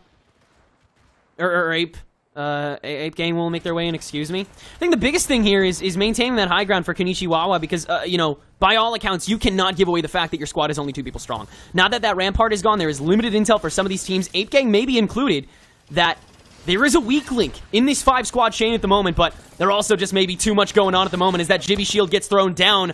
If one team says we gotta fight now, the rest of the teams must follow suit, and indeed they will. Ape Gang has turned out to drop into a feeding frenzy. Bursty on scraps to finish off this squad that has previously been leading the lobby in kills. Plug Cube will fall next. There's still some shield dancing to be done. A little bit of portal shenanigans to be had to waste some more time. But this is essentially a top 4 done deal, and already Konichiwa is laughing to the bank. Yeah, and phase 1, you know, just once again cleared out their side, held their side, and they are just cleaning up, although slight overextension there, getting punished by Ashley Marie. And phase 1 are going to have to try and reset here. There's still 4 teams alive. Ape Gang now eliminated. We're in a top 4 situation. And I don't think that phase 1 are getting their catalyst back. I think this is going to be a difficult reset, and that might have been just a little bit too greedy there when there's so many teams in zone. That was a pretty ignorant swing down onto the low ground there. Man, everybody's losing their controller. Is this the best day in Apex? I'm just kidding. I'm just kidding, guys. I promise that's the last thing. That's the last thing. That's the last one, okay? You guys get that many today.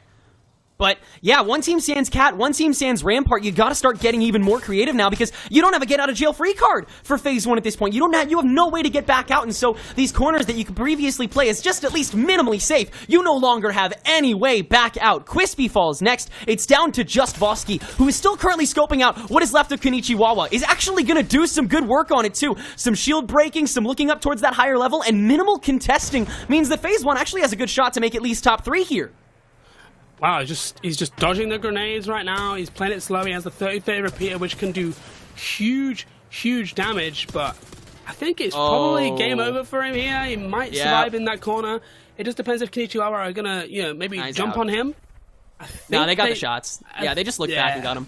Yeah, there you go. He's taken out by Song, who sat in that train car. Konichiwa are gonna take the roof, and they're gonna try and collaborate now on the team in the north with the team inside, and then take the 2v3 with the team in the car underneath them.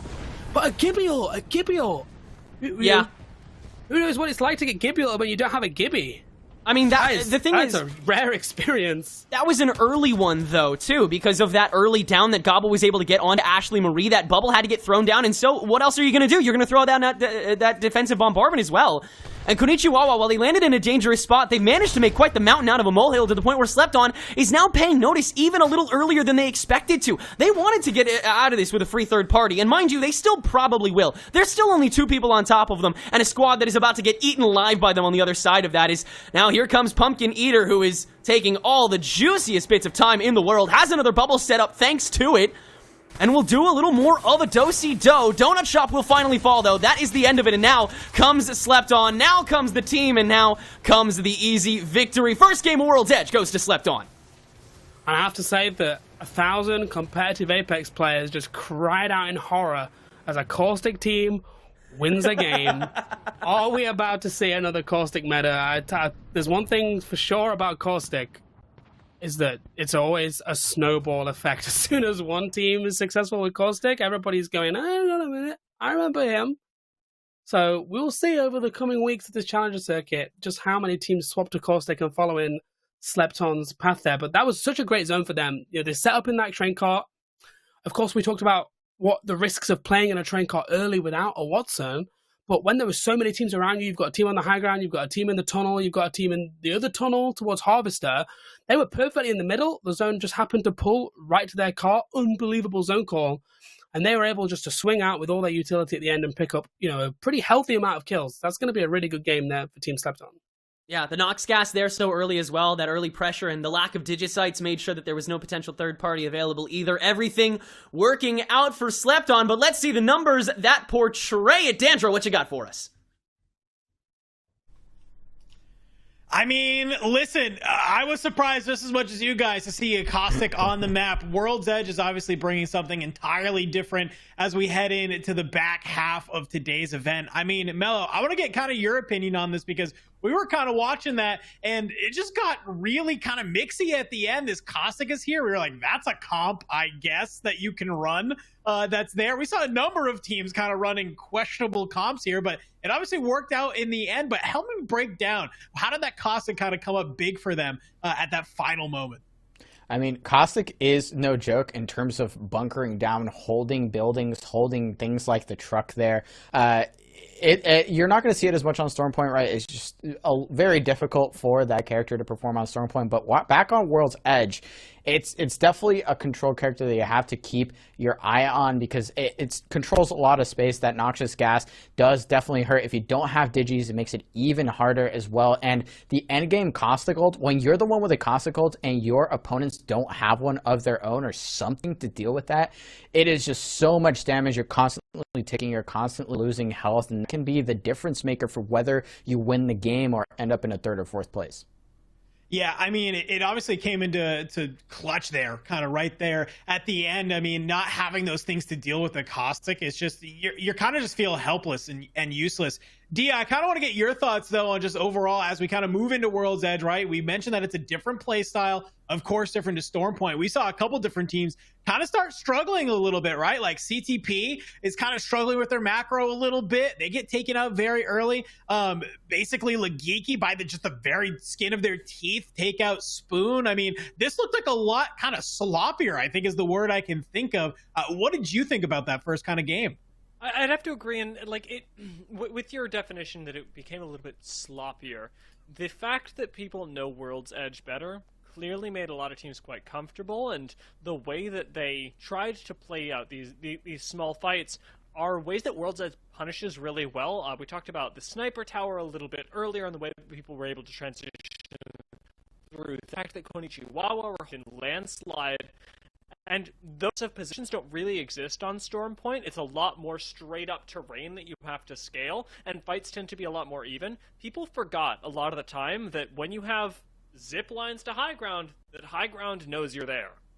Yeah, and we even saw that at one point too, right? Where there was that team that was on top of Sniper Tower, and obviously just Phase 1 was so worried about the team up there, and it looked like there was just a miscommunication. Midget tried to be able to get the full thirst onto the team that was below them. Obviously Vosky is trying to watch that team up. But Mello, you were saying like they can't see them from below here, so a little bit of a misplay, but obviously it kind of worked out in the end for that team, that Konichiwa that was sitting up top. And let's go ahead and let's take a look at the leaderboard, though, to see how it worked out for all of our teams here. And, well, not kind of anything surprising a little bit. We still got slept on at the top, taking on that 17 points. Konichiwa in second with the 16. Dono Shop, that's a team we were kind of waiting to make some moves, and here they are in Phase 1, kind of still up here. But Mello, there's a big drop-off between 5th and 6th. I think maybe does it look like maybe we're seeing some of the teams that are definitely more comfortable on World's Edge as opposed to Stormpoint?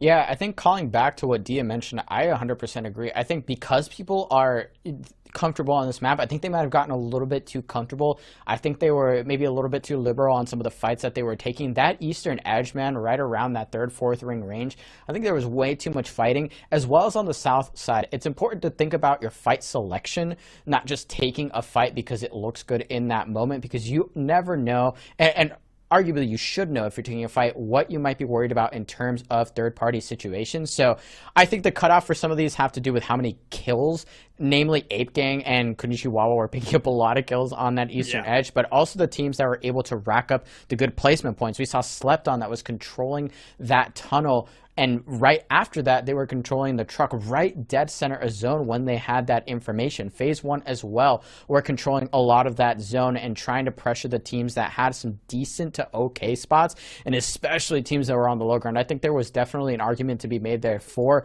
Phase 1 to commit to that thirst that they had low ground, but instead they lose a player. They end up losing 2 players, I think, off of that, ultimately leaving just 1 player to play that endgame, which isn't optimal. And you think, like you said, I think those different factors are starting to show on these leaderboards. Definitely not nearly as one-sided in terms of one team getting a 20-plus finish here, but definitely a lot of double-digit performers and a whole lot of single digits or zeros on the map as well. Yeah, I gotta wonder, would Phase 1 have maybe caused an entire endgame to play differently had they just maybe committed to the full thirst that was there. Who knows? But let's go take a look at the overall board to see kind of as we get ready to head into the last 2 games of the day, how are things looking? Well, it's Most Hated still on top, followed by Lonely Fans, Phase 1, and a Hot Dog, all kind of within spitting distance of each other, right? You got 49 for Most Hated, Hot Dog with the 40 points, and then we kind of get into this next little group up, which are these teams that seem like are starting to make some moves here on World's Edge. We got Donut Shop, Slept On, and Ape Gang. Those are kind of 3 teams we saw do really well at the end of game number 1. But Dia, I'm curious, if you're kind of Donut Shop, Slept On, or Ape Gang, you're obviously way more comfortable on this map, right? You're trying to be able to make some moves. You know how, powerful these teams above you are. I mean, do you just kind of stick to your guns, try and keep doing the same thing? Or do you think maybe it's a little bit time to get aggro, get some of that KP and kind of get those match points? I'll be honest, I think Donut Shop specifically can keep playing how they have been. Their moves around this map specifically ended up taking out CTP and put them in a great position late game. They used this sort of short-range Valk ultimate to put themselves in a untouchable position. It's clear that as the games have gone on, even as we hit that last one on Stormpoint, that they're starting to solve what makes their composition tick, and I really liked the look this game. I want to see it pushed even further, but I wouldn't change the style. Yeah, I definitely kind of can see that for sure. Donut Shop is a team that I'm going to be looking forward to, but it's kind of do or die moment, right? Game number 4, this is where you need to really do well to get a good idea of where your team sits for that last and final game. So, hey, we're here. Teams are dropping in. Boys, take it away.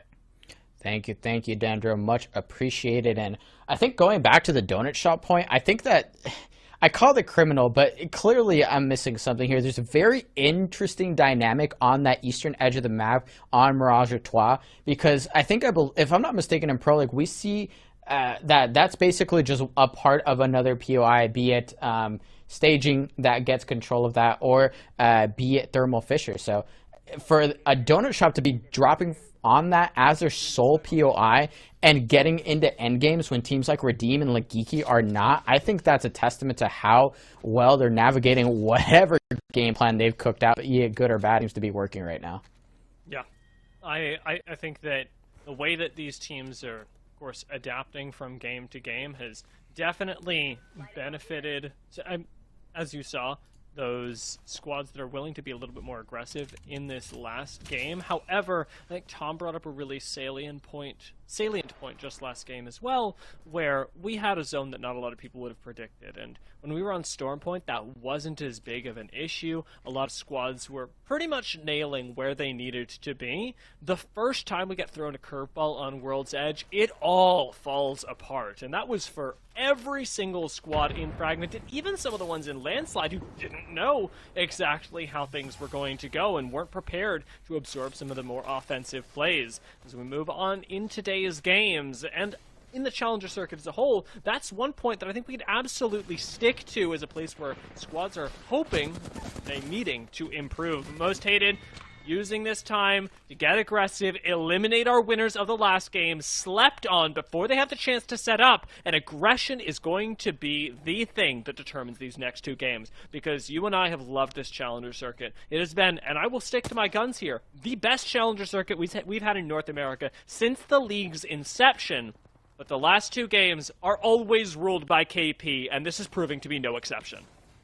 Yeah, I think the game is starting to flip. If you didn't get your points in early, you are probably going to be expecting a whole lot more WKing from other teams. But hey, you never know. And I think this might have been a wake-up call, right? That previous game might have been a little bit of a jolt to say, hey, we know that this lobby can play at a high level. We also know the lobby can flip and just kind of turn it into absolute chaos. So you have to be prepared for both instances. In some cases, I think some teams will have more robust game plans than others. But whether you're able to succeed throughout the rest of the games that we have left, that's yet to be determined, and we're certainly going to find out which teams have, like I said, those more robust game plans and which teams are going to crumble under the pressure of a crazier lobby. Ape Gang have that next zone scan available to them, and given the fact that they early rotated into Skyhook, weren't able to get that third party off, they may as well figure out whether the map is pulling up here or not.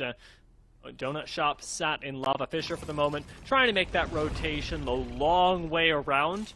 and have been held off for the moment, but specifically Catalyst and Gibraltar, you should be able to make just about any push to a building works and reset in there, but you have to make it all the way to the door. If you fall short, the squad gets eaten alive. Yeah, and I don't know if I love this catwalk. I don't really know what they were trying to get done with it. Maybe forcing the team onto the low ground where they have slightly better angles, but they're not really getting a whole lot of value out of this, and that is drawing even more attention from our team over at Countdown, which is bad news for both of these squads. Even though Donut Shop has had some opening damage, they have some pressure, they have some position, they have to be wondering what comes next. That third party is likely waiting in the wings. Lagiki already down to a duo. I think right as I started talking about it, the cavalry is here. The third party may be starting to roll in, which might mean a disengage for Donut Shop. I wouldn't mind it. Nagiki could use one as well.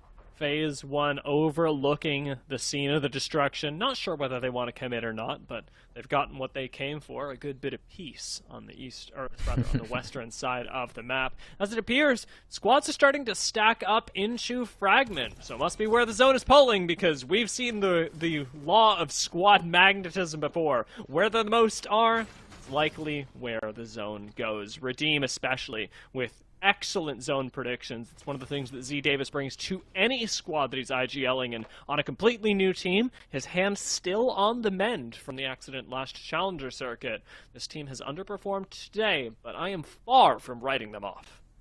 Yeah, and I think that this approach is a little bit better than previous game. I think that as a staging team, right, they have that beacon, they have that ring console, which means that they have a lot of information a lot of the time, right, when that ring console decides to pop up. I think potentially in the previous game, they decided to take the fight to the Mirage Etoile team because, I mean, realistically, they're kind of pinched between two squads. Lava Fissure's going to help you out. You're going to have decent loot and decent positioning relative to Mirage Etoile, and like Mirage Etoile can't do a whole lot if they're kind of stuck in their POI, but this time around they just go for the hard rotate and they are on out of there.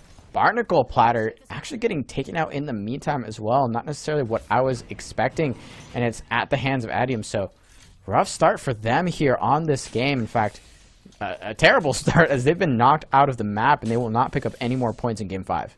Sandwiched between Shadimus Prime and CPT, there's not a whole lot that even a professional level squad can do. Even in these challenger circuits where you're expecting that Pro League experience to mean a lot, the caliber of teams that we've seen today has defied a lot of previous expectations, and certainly put you in a position where you can hardly take one squad as an ex-Pro League team, let alone two simultaneously. Shadimus Prime, however, do make the wise move and back off as CPT got the aggression drawn towards them, having missed out on a few kills that they certainly would have liked, and fortunately enough, with the defensive moves that Shadimus Prime have made, they get themselves a replicator and likely an opportunity to rotate whenever they would like to, since they have a redeploy and plenty of cover in Harvester. Yeah, definitely happy to have control over this crafter. You see they're already making sure that their shields are evoed up, and even though they have a G7 with a 2-4 on there, it's pretty good for poking, but having an early, reliable purple shield on all of your teammates make any potential fight so much easier to navigate, and I think they're considering pulling the trigger here because they have what looks to be a shield advantage, and look at the beams from Adium.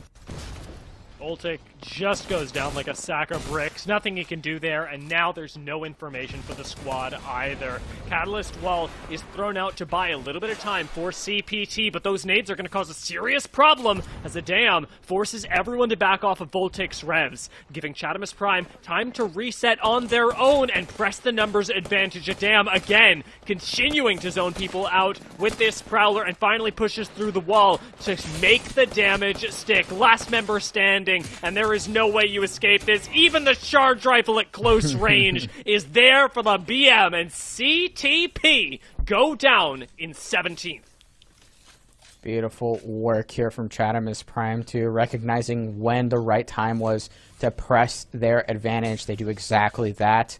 It's a great job. They've cleared this out once again. They have If they didn't already have control of that replicator, they certainly have it now, and they have these death boxes to work with for even more loot. And on top of that, they have full control of the southern side of the map. So if you're a team that's playing on edge, this is kind of close to best case scenario. You've already killed a team. You've leveled up your evos. You have at least one gold helmet there from what I can see passing it around already. So great start for them. They're going to have to convert on at least one more pretty difficult rotate here, because look at how crowded Fragment West already is.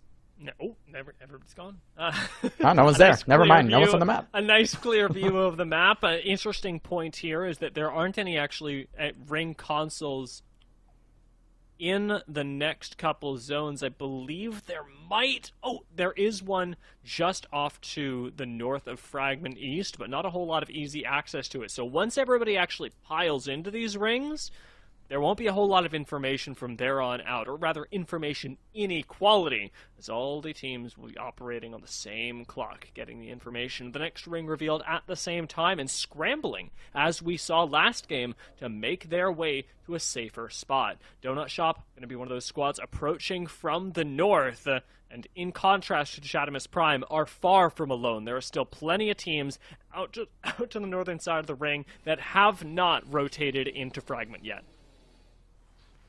Yeah, and it's going to be pretty tough for some of those northern squads that you just mentioned to get access to a building here. There's a couple of those very tall buildings that you can coexist with teams in, but getting there is more than half the battle. Most Hated already taking control of one of those buildings that has a couple of floors, but not necessarily a whole lot of space to share. And dead in the middle, we have No Name, who's controlling that crafter, or that replicator, excuse me, for the time being. Konnichiwa finding their rotation, and they have an RE45 to work with as well. So plenty of space still being found by a lot of these squads, and this is what we talked about, right? Knowing World's Edge, which you should know at this point as a competitive player, means that you kind of know the nooks and crannies that you have to find to play a lot of this space. So Konnichiwa playing a whole Wraith Portal's worth of space right now, it seems, are doing exactly that. That's pretty cool. I like the way that they get to vacate, check if another building is free, consider whether they want to set up there before coming right back. By the time this next Wraith Portal needs to be used, they'll have the ultic cells out of the Loba ultimate that's been placed up there, courtesy of Chalas, and Konnichiwa should be able to outlast really any siege that comes into this train station, if any is necessary. Not a whole lot of teams are really itching to fight in Fragment, since there are so many other squads around that can third, fourth, even fifth party you. Back on over to Shadimus Prime. They are on the prowl. They might be finding yet another opportunity for a 3v3. Sacking already has a red Evo, and we see Zach W. Keys there is not far behind with a charged rifle in hand. They really only have one more squad to worry about, but of course we know that seeing the map, and they might not necessarily be prepared for that either. So we'll find out if that fight fully breaks out. That 3KP is certainly looking juicy, but not the last squad on that side.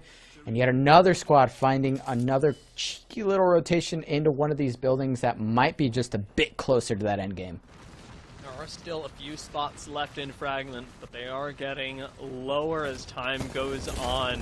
There's like market available, but Shadimus Prime not going to get there. And Nade just launches slacking across the map and right into the line of fire of at least 18, by my count, squads from Fragment that are all looking up. They're not even in the game, and yet they see him from Fragment and they start taking shots. It's a miracle that he's alive. And Phase 1, look at all that and go, I want no part of it. They are disengaging to the opposite side, see if they can find a rotation this way, because testing your luck in a fight that everyone's looking at is never going to work out.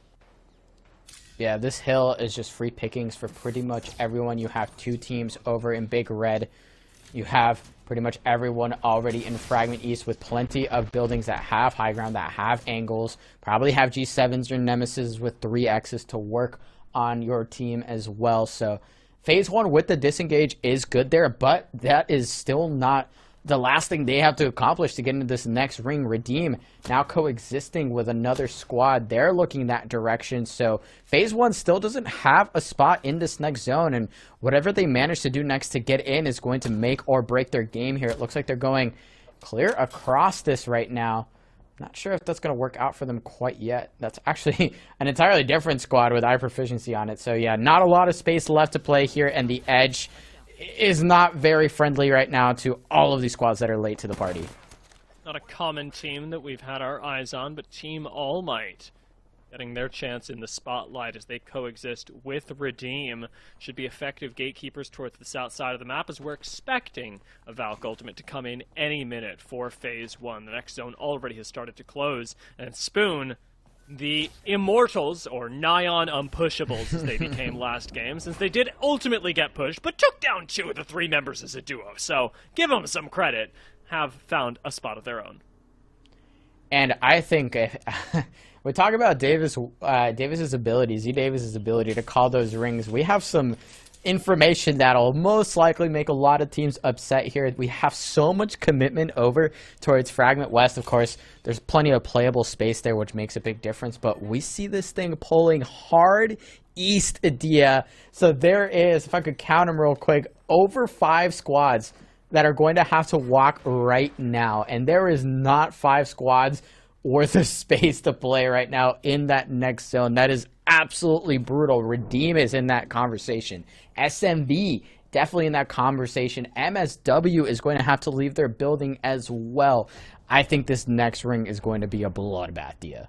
It's another one of those tests, right? Sometimes Apex Legends tests you as players, as teams, and this is absolutely one of those trials by fire. Are you going to sink or are you going to swim?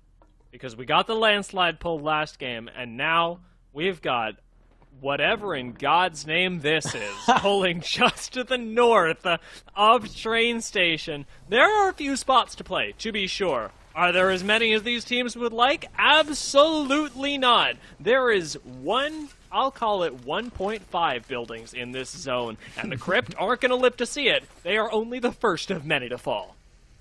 Yeah, that's tough. The Crypt does get taken out. Most hated, finding a little bit of that success here that they need to start racking up to maintain their positioning on the leaderboard. 15 squads up in Ring 4, so we're back to one of those situations, Dia, where this is definitely the level of competition we're hoping for, but again, in part just due to the amount of playable, co-inhabitable space.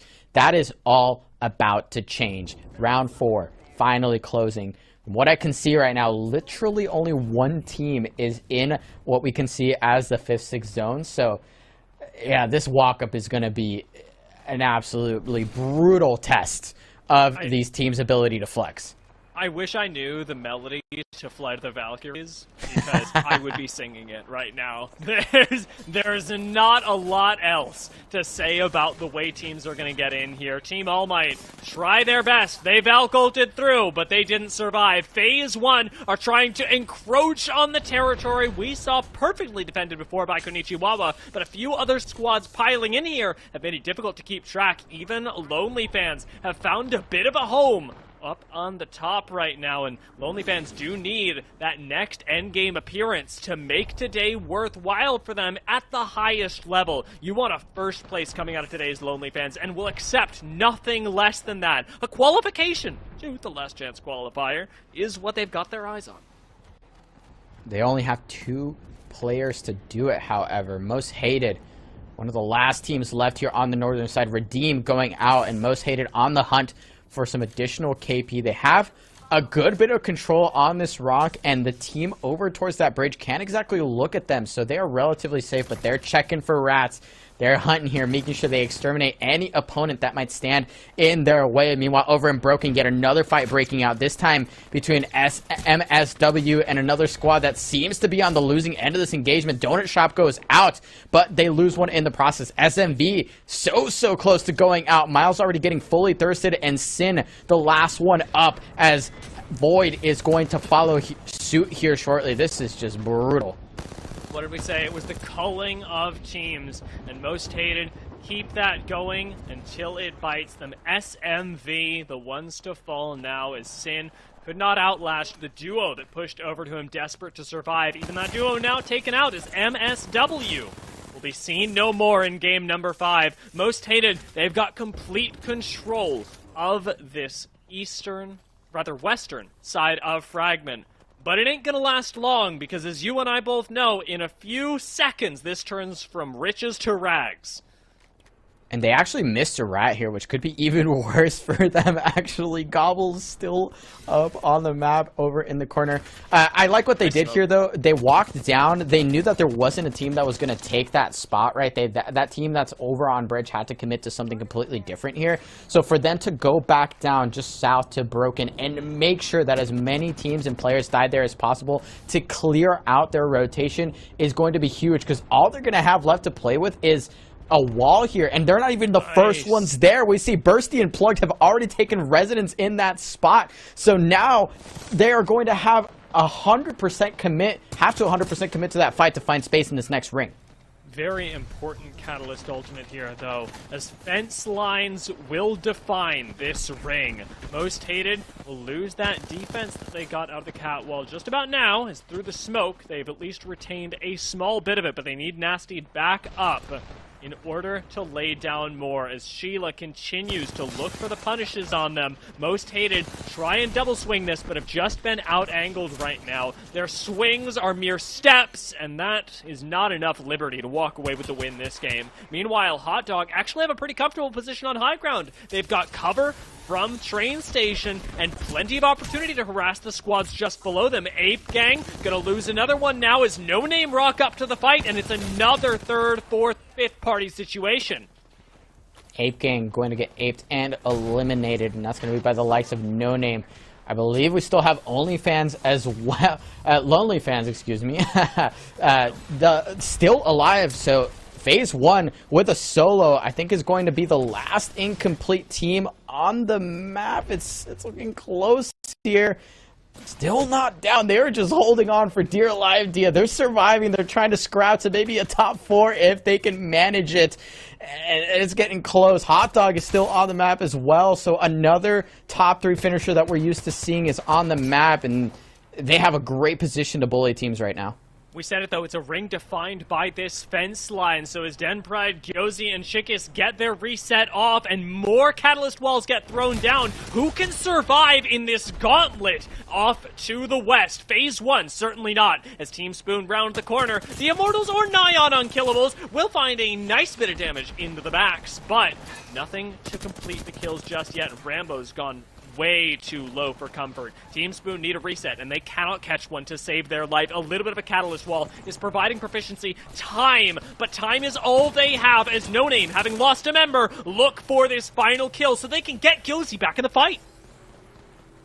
And it's looking tougher and tougher as we Hot go. Dog are Team coming. Spoon does get eliminated, and Hot Dog is on their way. They have triple reds to work with. They have plenty of artillery, it looks like, but maybe not a whole lot of ammo. I think that's 7 bullets on a double light setup there for Coifel, so they're going to have to hold on to this to make sure that they can execute right at the end. Nice catwall to break up the fight as well, so Lonely Fans now has a final bastion of defense off of this Cat ultimate. There go the Seer ultimates, and here come the Diamonds. Everyone's doing their best to shoot on out, but it is just a shooting gallery for Lonely Fans right now. They're doing a great job with this cat wall as well, making sure that Hot Dog can't push them for free. However, from the height, it's never been easier to jump down. Lonely Fans get the shield swap, but not in time. And Hot Dog, blind as they were, having to walk through that dark veil, come out with the win. Beautiful stuff there, capitalizing on that high ground. And I think that zone pull was very difficult to execute on if you're a team like Hot Dog, but the fact that they took up that space, they survived, they were able to pressure teams both on their train side and over towards Frag West means that they get a huge win here. Lonely Fans just off the mark again, not finding a win, but Hot Dog does here, and that is going to be really huge for their placement on the standings. I really enjoyed how, I mean, Hot Dog, of course, played that end zone. But Lonely Fans catwall, we both went, ooh, that was a good move. And it certainly was. Great play around the way that this legend can divide rings, and we saw it come into play multiple times during that 5th and 6th ring. I want to hear more about how our analyst desk felt about it, because while we were watching all of this and going, wow, tends to have a few, I'll say, bigger brain thoughts. So, Dandro, Tenrek, Tom, can't wait to hear from you. Listen, I know Tom is chomping at the bit to talk about that end game and to talk about Team Hot Dog. I mean, what an insane just veil at the end there from Lonely Fans. Of course, Hot Dog being able to read that is going to be able to come out on top. And it is insane. So, Tom, break it down for me. You said you had all these diff Q facts in your head. Hit me with it. Why should we be caring about this? How did Hot Dog manage to come out on top there? I think that was just such an experienced macro plan there from Team Hot Dog. I think the way that I don't know. You'd have to check, Diff's VOD and their comms to see exactly where they thought the zone was going, because I think a lot of teams were expecting a zone that shifted the other side of the sort of lava river and fragment there. I think they were expecting it to be in east instead of west. So I don't know exactly where they thought it was going, but the end result was that they managed to perfectly clear out that west side of the map. They did exactly what I mentioned other teams do today. When you're a team and you're in control of your own destiny, you're going to be in a great position for endgames, because they were able to stroll into those tracks, having cleared out any opposition on their side of the zone. They had complete control. No one could do anything to them. There was no horizons left in the lobby. They were just looking down, shooting down, being able to pick up kills. They had a lot of space to move around. And a lot of that comes from having such a flexible composition, because they're playing Alk, the Seer, and the Catalyst, even though they're on the edge. Because, yes, okay, Catalyst is a new controller legend who can scan the next zone. That Dark Veil gives them so much flexibility. They have Seer ult, they have so much information, and they can flex around. And when they find themselves in an endgame situation, they still have the utility to execute a very careful and steady plan. They kept their discipline, they stayed on height. And when it was necessary, a team as talented as Hot Dog is, always going to back themselves when it comes to, close quarters 3v3 fights. Yeah, I mean, obviously their game plan worked out. It was beautifully played. I love the breakdown you just gave. Let's go see how that impacted the rest of the lobby, though. We have that scoreboard from, of course, that game number 5. And you can see Hot Dog, that 9 KP. They're taking that 12 points from that first place, 21, and that's actually a sizable kind of difference between the rest of the lobby, right? We had Lonely Fans, who's been up there every kind of game. They're taking home 13. No Name kind of finally getting back up here towards the top 17, but then we jump off the cliff here. I mean, Tenrek, when we take a look at this, I mean, that was such a beautiful end game, but what's happening with the rest of these teams right now? I mean, this is just nothing but surprises, isn't it, Dan? Yeah, the fall-off here is such a statement piece for the final game of tonight. So much about to be decided. There are stakes, there are cusps, there are steps that these teams have gone through, and Hot Dog has found a good leg up. Fans, a good leg up, but see those grand totals. But over the course of the rest of this, a couple things really do still stand out. CTP and Crypt, once again, bottom 10 finishes. That has been the highlight of tonight for me, for teams that have just unfortunately not shown up. But again, big shout out to Lonely Fans, big shout out to Hot Dog. Those two teams have been carrying their weight so much so far, just kept the pace going right from Storm Point into World's Edge, and one more map to prove themselves. One more map is all we have left. So let's take a look at that overall leaderboard to gain a sense of what do some of these teams have to do in this last final World's Edge game. We have sitting at 61. Hot Dog with that game. They have now taken that first place spot for most hated, but it's only by 3 points. So most hated just up there and only a point behind them. It's going to be Lonely Fans. So this could come down to this final game between these 3 teams, and well, not too far behind. You got Phase 1, Donut Shop, and Ape Gang. Now, just as a reminder to everybody, the winner of tonight's event is getting that guaranteed spot in the LCQ. Everybody else, they're playing for those challengers points, right? So even if they don't win, ending today with a good number of points is still imperative to their progress and able to try and be one of those top teams who then makes it also in the LCQ. So we know who we got to look at when it comes here. I mean, Tom, You're locking it in. It's last game, right? That you're trying to be able to put up some big numbers on World's Edge. What is the strategy that you're telling the team that you kind of guys are circling around in order to be able to be, if you're one of those top 3 teams, right? You know how close it is. What are you trying to do? Are you trying to go all out, really get a lot of KP, or are you sticking to your guns, playing how you know how to play, and just trying to make some smart rotations? I think you have to stick to your guns, because I think something that you have to consider is that there are teams in the lobby that are panicking right now because they haven't performed very well. Teams like Redeem, teams like CTP, teams like Crypt, they are still competing for something, right? This isn't your average run-of-the-mill tournament, top 1 to 5 get money, the rest of you, GG's, go next. Every single placement here brings you a different amount of Challenger Circuit points. So if you're in the bottom 3, 4, or 5 places, you're thinking, well, hang on a minute, a big game here, like we've seen the Crypt do in semifinals, a big game could earn them a lot more points that can make a big difference. So you might see some teams, really, pulling up their big boy pants and trying to run up a big game, which can make it really dangerous. If you're a top team, you don't want to get griefed, even if you kill a team that just blindly, pushes you to try and pick up some much needed points. If you get thirded, you're only getting 3 points from that, and that opens the door to other teams. So I think you're sticking to your guns, you're playing methodically, and you're just trying to play your game. If it ain't broke, don't fix it. And there's a real history in Apex that the last game of tournaments can be a little bit wacko. So you just want to stay away from the madness, get yourself into a good spot, and then execute your plan, when it comes to the final circles, and make sure you're keeping that balance between kills and placement.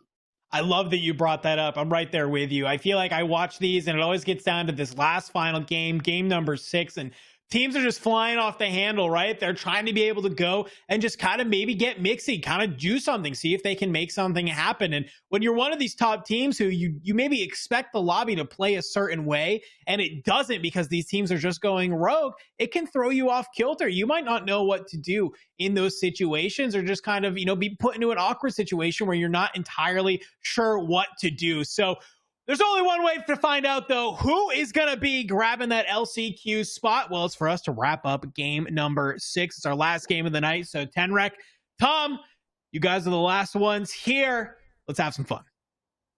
It's closing time here in CC number 1. And though qual points will still be given at the end of the night to all of these teams, and these will be the 60 players that we pay the most attention to in the Challenger scene for the next month plus, one team guarantees a spot into that LCQ. One team will rise above them all, and one team may just be about to get eliminated right here as Barnacle Platter already meets a little bit of contesting once more at their drop spot, and they will be willing to fight this out. Despite their lackluster performance so far, they need kills, they need placement, they want to get as much as they can, because, I gotta be honest, Tom, at this point, there is a sizable gap. There is a sizable amount of teams that we know are not going to make that top spot today. Yeah, exactly, and I think that, as we see Luxford there get taken down by a really well-placed grenade, that if you need points, actually contesting is really helpful. It's 3 points at a time where you're not very likely to get third-partied. The really interesting part of this contest is that usually when you're fighting at launch site, you're a little bit worried about tree, and you're a little bit worried about dome. It looks like the zone might be pulling to tree, and there's nobody at dome because you're fighting over dome and launch site. So this is a pretty safe contest on paper. Of course, not going great for Barnacle Platter right now, but there's a gun that can turn it around with big damage. It's definitely the Sentinel, with double 70 damage dealt there, and then a Seer cancel on the heal. Will we see Golden move in on this? He has the R9 for some of that close range ability if he wishes, but he's choosing to still play it slow right now. They haven't made a move off that Seer scan. So, Barnacle will be thinking that 3 points actually might be a good turn-up, and then if they can, revive and maybe bring Luxford back into the game, they can have a big game and maybe, scrape some all-important points. And I think this actually was not a bad idea, at least at first here, because if you contest Dome, then you automatically give away that position, which is really important when we're talking about launch site, despite the really savory loot that's down there at Dome. Where you're at and where you get to go when you're here is just so valuable, and Barnacle really respecting that. But it looks like some more disrespect could walk in the door at any moment now as Team Spoon has made their way over as Trollops down, wants to see what the hullabaloo is all about, and in doing so, And will now turn this into an even more congested space. And with Barnacle already on the back foot personnel-wise, that means miles for their potential recovery over the course of the rest of this game, as they do have a golden opportunity to GTFO. They haven't yet, but they are scoping out Dome for a temporary hibernation before they re-enter this now southern circle. Yeah, and I think it looks like actually that Team Spoon weren't really coming to third party. It looks like if we look at the map in the top left, this is a zone that could well pull into launch site or just the other side of that choke towards tree. So I think Team Spoon are just here to try and take a good position and maybe pick up a kill. But I think that is very unlucky, I'll say, if you are contesting a POI and then the zone pulls to you. That is really unfortunate because everything I just said about an isolated fight, 3 points, doesn't apply when the zone pulls towards you. And obviously, you have no way to know that that's going to happen. And that's just, very unfortunate RNG. When normally you'd be absolutely just doing the worm if the zone was pulling to you in the last game of a tournament. That'd be fantastic. But obviously just opposite effect because they've chosen to contest that POI. So we're going to see a lot of teams here head down south. Launch site zones can support a lot of teams, and it'd be really interesting to see if this zone benefits teams like the Crypt, who've not had a great day so far. We can see them just rotating in through Siphon. With that Watson, if you can get set up in one of these launch site buildings with a Watson, it's a very, very difficult push for other teams. Make sure to pay attention to that kill feed. Any team eliminated has their point total locked for the night. And in such a crucial time after these teams have ground tooth and nail to get as far as they have, 5 different stages before this. And again, some in fractured lobbies. I know that the first round, most of these teams only had like 14 teams per lobby. And so the cutoff has just become so much more brutal. The difficulty spike is so enormous here in the Challenger circuit, and these teams continuing to feel the burn. I really expected some teams to just go full out grief and get on the prowl, go on the hunt, look for some of these extra points in a time of desperation is sort of 11th hour, but in reality, everyone's really just playing for the discipline, playing for this zone, and it's more of a natural progression towards that initial animosity that we're seeing is CTP, they want to chomp at the bit right here, they want to search for something, and they're going to use a Horizon ult potentially to get it. Yeah, this is where Horizon does still have strength with, taking those engagements, getting an angle. It's not perfect, it's not as powerful as it used to be, but using Horizon aggressively still has some merit, especially when you are playing on the edge. But the question then comes in the next stage of your game. So CTP right now are trying to rack up some kills, but you look at how stacked that zone is. There is no real estate left. If they can't find a good kill total, if they only get 1 kill, because this team is choosing to run away, if they're now getting third-partied by another team, if they have to disengage, what can they do? They don't have a Valk. They're going to have to walk their way in, and if you get gate-kept, Bangalore smoke is just only going to do so much for you. Yeah, it's still stuck outside at the moment. Your way through onto staging is currently blocked by Most Hated, and your way through into tunnel is also currently blocked by Phase 1, although they are down 1 player, so ultimately CTP team, might find a way as well at Lava Fisher walking in from the zone as well, just to make this side of the map even more congested. There's a lot of teams here, potentially up to 4, and CTP, if I was in CTP's position, I'd be wanting a Valkyrie right now to get out of this mess, but they don't have that option. Nice. So which way are they going to... They're going to have to pick a side to force, and it'll be interesting to see where they choose to take an engagement, because these teams are not going to leave them alone. They are in the middle, and Phase 1, they're coming back. Little bit of vengeance there from Phase 1, and they're going to get that banner. What an excellent execution there. Knock somebody down, rip their head off their shoulders with that Sentinel, then grab the banner and go and revive, knowing full well that those teams are engaged with each other, and unless there's some sort of, anti-Phase 1 union, those teams are going to be too busy with each other to, push that res. Fantastic play by Phase 1 there. Yeah, and now La is also in the mix. Most Hated is still a little bit behind, but is more than willing to wait for this last fight to come out, and this is actually very different than what we saw with fight pacing previously. It was normally just straight up frenzies, but now actual third and fourth parties starting to dominate the game. We saw the occasional one previously so far this lobby, but it really was focused on so much patience from a lot of these players. Holding down a building and then waiting for somebody to inch out. And from then on out, you had, clumps of 4 or 5 teams just sort of taking pot shots until somebody broke ground. And then there was all of a sudden 1 squad remaining. Here, There is that cycle. There is that natural progression that these teams really want to hunt for. If they want that placement, they want that KP, they want that extra leg up. Not necessarily into straight up LCQ qualification, because, again, for some teams, that is absolutely out of the question. But at least those qual points. But for Hot Dog, still currently that first seed, still currently that first place team. That lock-in for the qualifier is certainly not out of the question. And to have that security so early in the season before the meta may get more fully figured out, more changes may come through in rosters or even changes on the higher level than CC, would certainly be nice to have that. But pretty vulnerable spot at the moment. A lot of teams already starting to pay attention to them, and the more that start taking shots over here, the more people are going to start to notice that this team does look an awful lot like Hot Dog as well, don't they? As they have that Valk. Cat Seer Core. Now Sans Valk, but they will have to back up for a moment and just revive. But this passivity is starting to wear thin. Tom, teams are getting a little excited, a little ambitious, and I don't blame them for a second. Yeah, and I think that, this is a really crucial phase of the game here for Team Hot Dog, because they're going to come under a lot of pressure in this open space. They've been walked up on following that knock, and they're going to have to try and hold their back. And then there's another team, it looks like, moving in on them.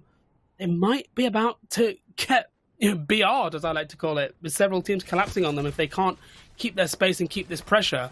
There's so many teams on the edge of the zone, but I think they've backed off, and I think they're going to be okay as we jump on board here with Konnichiwa, with that Rampart, that Sheila blurred up, edging away from that grenade at snail's pace, but just holding that doorway. And I tell you what, what's that TikTok trend? Dumb ways to die? Swinging that Sheila would be a pretty dumb way to die right now.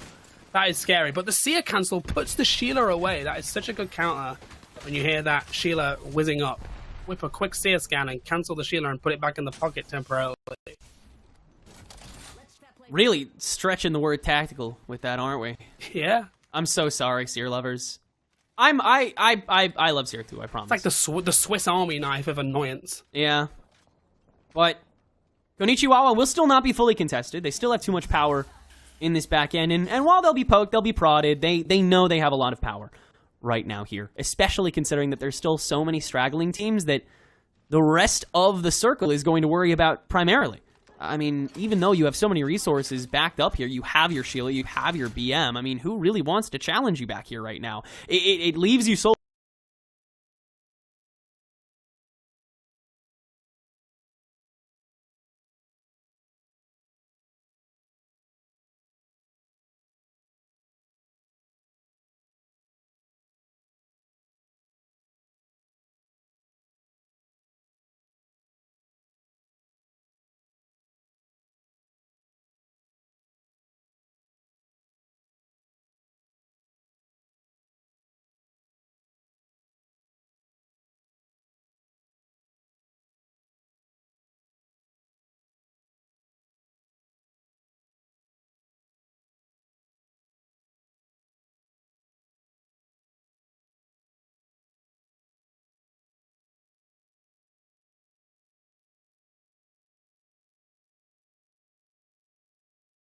vulnerable parties all around, also making several different POIs.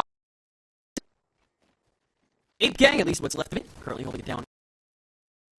That redeem for the moment. Going to try to head over to this circle, is a lot in the way, and a good couple chokes over to launch site make this a pretty savory time to have that Valkyrie available. Sior from FLS is gonna check in on favorite little guys in Empire. They're still over here in the corner. They're thriving. I love that. They look great. That's some great real estate. It's like a little terrarium, isn't it? Is like a little fish tank. Checking on the Empires. Checking on the Konnichiwawas. How are they doing? Oh, they still got their Sheila. Yeah. They still got their walls. Oh, not anymore. All right. Get Seer queued, loser.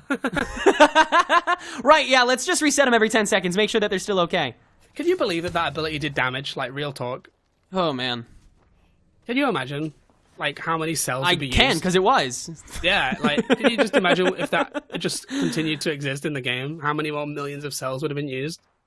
Well, I am actually kind of glad that you do have that cancel, because it does force whoever is guarding up against Empire, which granted, you always need at least one guard dog for this team right now, otherwise they're just going to shred.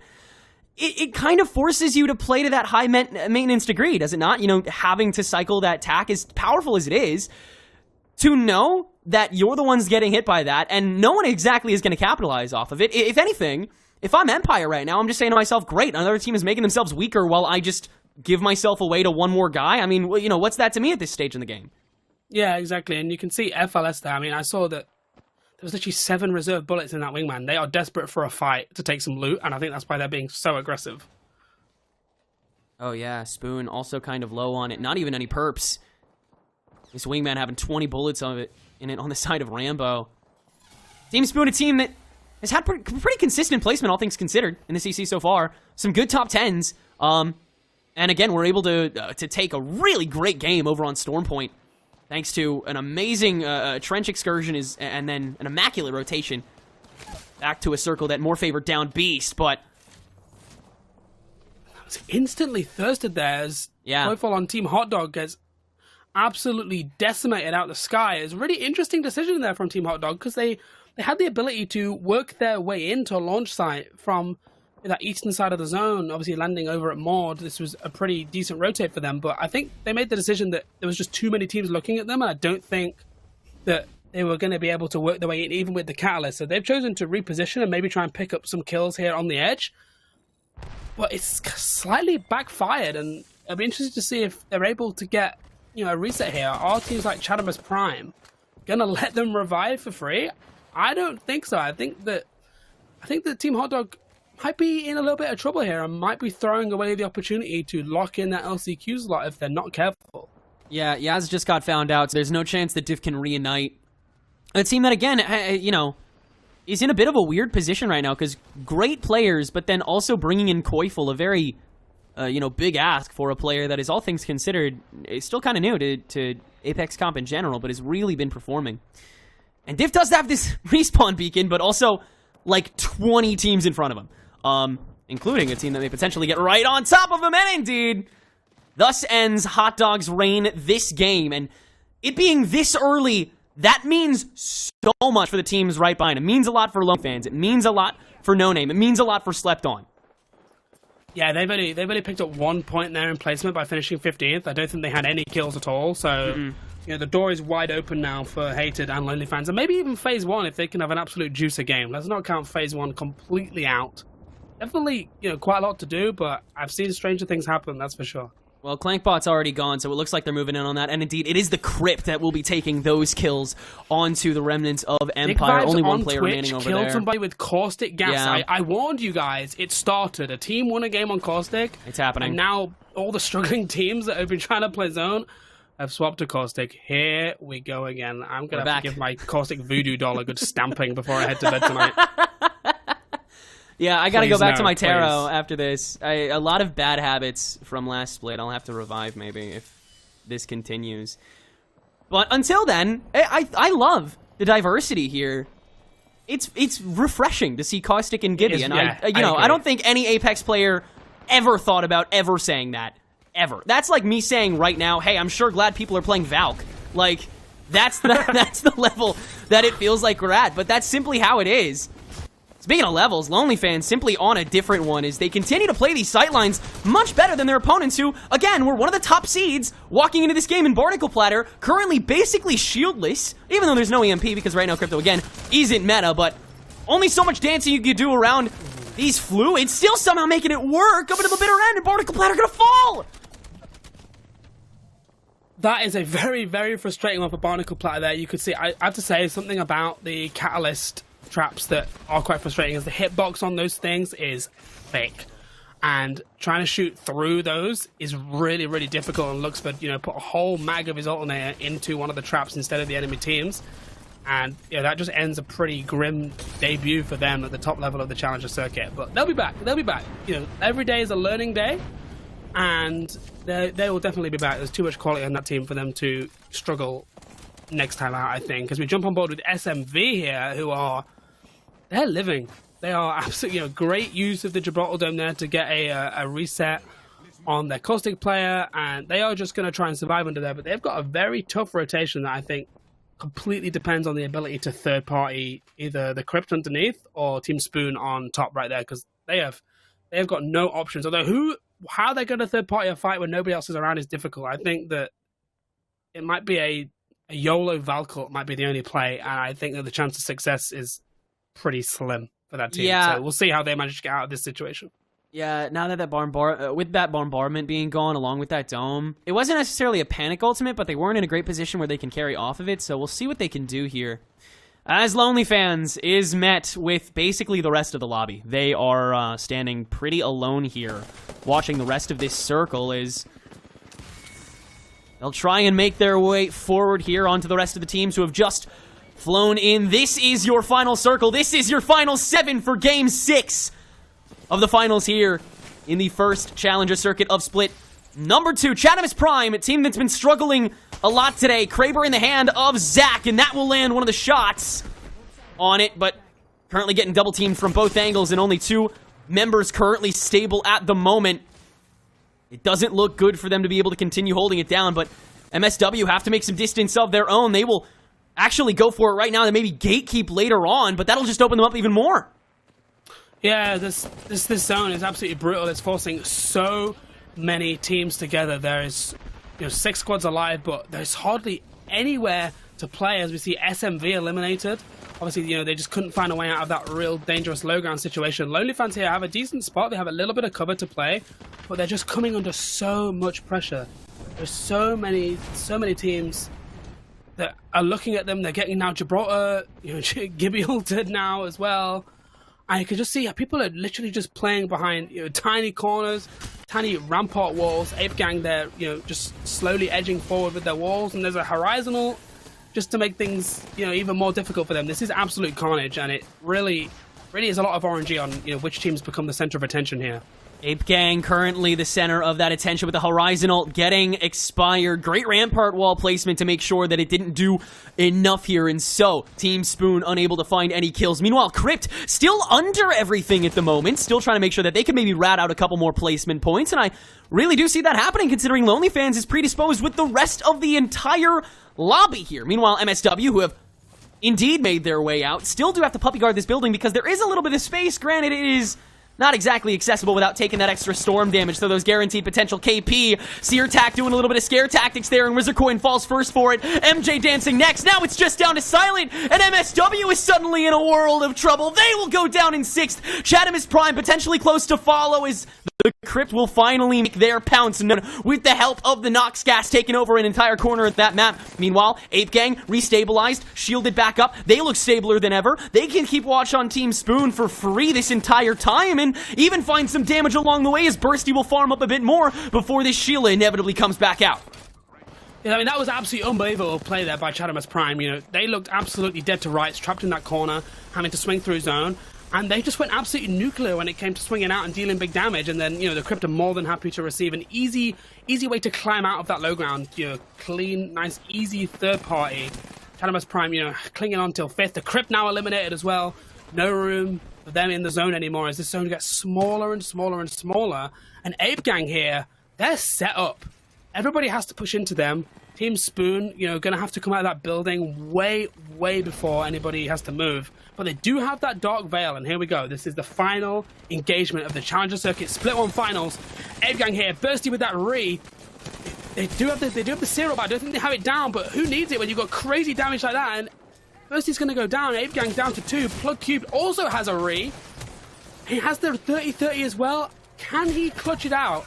Oh, beautiful shield dancing. Of course he can. Of course he can. Ape Gang take our final victory of our Split 2 Challenger Circuit 1 Finals.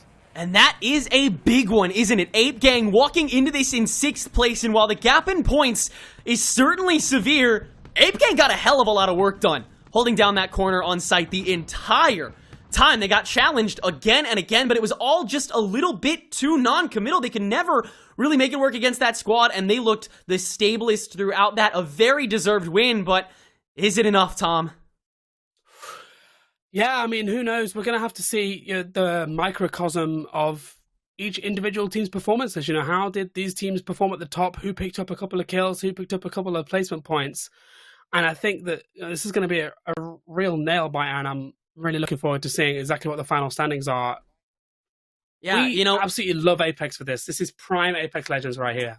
Yeah, this was, I think, a great showing of how Apex has been evolving over the course of this Pro League, this split so far, and along with the CCs, of course, that have just started to break out today. But this is just the beginning, Tom. So glad we got to see so many new ideas, couple new circles, a couple notes that we get to take back home with us as well going into the next CC, and a whole lot of numbers to look at. But I'm more concerned than anything about who had the highest one coming out of tonight. Dan, Mello, Dia, tell us, for the love of God, who has that first guaranteed spot into the PLQ? Well, Tenrek, I wish I could tell you at this current moment, but we can't because we got to do some math on the back end. So we'll do that. But hey, if you're in chat, give it. Tom absolutely killed it. It was having them on here today. Tenrek just has infectious energy, and Tom, well, might be the biggest brain in Apex I personally now know. I don't really know that many people in Apex, but Tom's got the biggest brain out of all of them. That is for sure. Boys, let's kind of break down that last final game 6 of the day, right? We saw just a couple of teams new kind of to the top of the boards that were there. We saw a couple teams maybe kind of be a little bit lackluster. I'm looking at Hot Dog, who ended in 15th in that game. They were top of the boards going in and just said, hey, they just got to have a pretty solid game. And when you get knocked down in 15th, that's not great. Dia, what kind of happened to them? I mean, they were looking hot, and then to go out to 15th, it's a little lackluster. It was a tough Falco that really killed them, and Falcos, we are no strangers to seeing them kill people in Challenger Circuit. Mello, you know the struggle. But ultimately, that was the thing that started it, and I think lack of faith, togetherness, took Hot Dog apart. It's difficult to keep your wits about you in games like this, sure. But once they landed, one gets thirsted, and another splits off. I think it was Yazto that went to the opposite side of Lava Siphon. On a Catalyst, you just can't walk that, and they don't get a lot of points. I think 1 point for that placement. That's all. A little bit of a rough side for them, but I'm being told that we do have the leaderboard ready. So let's go ahead. Let's take a look at that here real quick. This is, of course, just match 6. Okay, so let's hold our horses. We need to talk about this a little bit. Ape Gang up there at the top, 11 kills. They're able to get Rampart. That plus 12. They're there, but yeah, go Rampart, of course. We love that. But I don't know, Mello, as we kind of look at this, we're seeing some new teams kind of up towards the top. Teams we were expecting are towards the bottom. I'm looking at most hated in 16th. I mean, talk to me. Yeah, I think one of the ones that I definitely want to shout out is the Crypt. The Crypt finally finding a little top 5 there right at the end, maybe a little, too late. But they're up there. They managed to find a decent performance. We saw a very tragic end to MSW's game. I gotta say, that swing from Chatham's Prime right at the end game was brutal. MSW could have been looking at maybe even double the points that they had there, but they just didn't hold that backside for long enough and through the zone, and really just in a very impossible scenario, Chatham's Prime made it work. But there's a couple of names that we were seeing near the top. Phase 1 CTP and slept on. CTP especially coming into this as the semifinal sort of dominating team. It's really surprising to see them not just in 19th here, but in pretty lackluster performances throughout the day overall today. Yeah, well, we knew coming into this last final game, it was going to kind of be a battle between Hot Dog Most Hated and Lonely Fans. And, well, seeing Hot Dog and Most Hated down there at the bottom, I believe we might be able to make an assumption of who's at the top. But let's pull up that leaderboard. Let's see. Of course, there we go. It's a Lonely Fans with a very appropriate 69 total points. Out of retirement. Listen, that's a script. I don't think we could have wrote the script even better, but look at some of these stats. Dia, talk to me about this team's performance all day long, because it seems like every game we were, I was listening to you guys cast, I was listening to Tenrek and Tomcast, and it was always Lonely Fans in that top 4, top 3 every single map. That's my boy, Blueberry. Let's go. Yeah. Yes, very happy to see this squad. Of course, seeing these players around a lot and with plenty of history behind them, a return to the scene is always good. But you asked specifically about their games tonight, and they were defined by that thing that we talked about moving on to World's Edge, survival. Because the Lonely Fans wasn't walking through lobbies and just taking out teams as they moved into zone. They sat in zone, they picked off a few kills, but realistically, the largest part of of their points and of their consistency came from their ability to make it to top 3, and it was through really wise use of their cooldowns. Talk about Valkyrie ults that kill people. Not a single one killed Lonely Fans. Their catalyst walls were excellent in the late game, and they played fundamental Apex Legends that really spoke to, I'll say, a previous time, a previous meta, and one where it was a little bit more focused on you having to walk your way into zone, on being able to craft rotations and not getting caught off guard by other people who weren't taking Valkyrie ultimates. They may have come back from out of retirement, but they are bringing that mentality with them, and I loved watching it. Yeah, I think, we always love a good sort of comeback story, and kind of watching them be able to come back into the scene and really kind of use these what we call fundamentals right here in the battle royales to be able to kind of outplay some of their opponents, right? It was just very clean. They understand that placement matters a lot. They're getting there with a kind of decent amount of kills that are happening on board. So it was no surprise to see them up there, and I'm glad that they were able to clutch it up at the end. As a reminder to everybody, that does secure them a spot in the LCQ. They will, of course, probably end up keeping playing on in more of these CCs that we have going forward, just to maybe hopefully make that winner's bracket side. But let's talk a little bit about those challenger points. Mello, help break me down here with some of these challenger circuit points, and maybe, kind of what does this mean? This isn't the end of the road for some of these teams here just because of a poor performance today.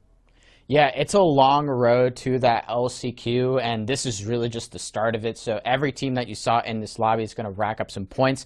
Here we see the top 10 Challenger Circuit points that these players will be receiving. An important note here, these are the players getting these points. So that top finisher there, Blueberry, Arcology, and Kuzme will each receive 500 points for their performance, which is great on top of earning that LCQ spot. But every team below them will also be receiving a good chunk of points. And at the end of the season, the top performers with the combined points of their 3 teammates from the last roster that they played in a Challenger Circuit will be kind of determining which teams will be moving on to the LCQ in either the winners or losers bracket. So I think a lot of winners here, not just for Lonely Fans, of course, finishing in first place, but anyone that found a decent placement here is going to walk away with a good chunk of points for their troubles.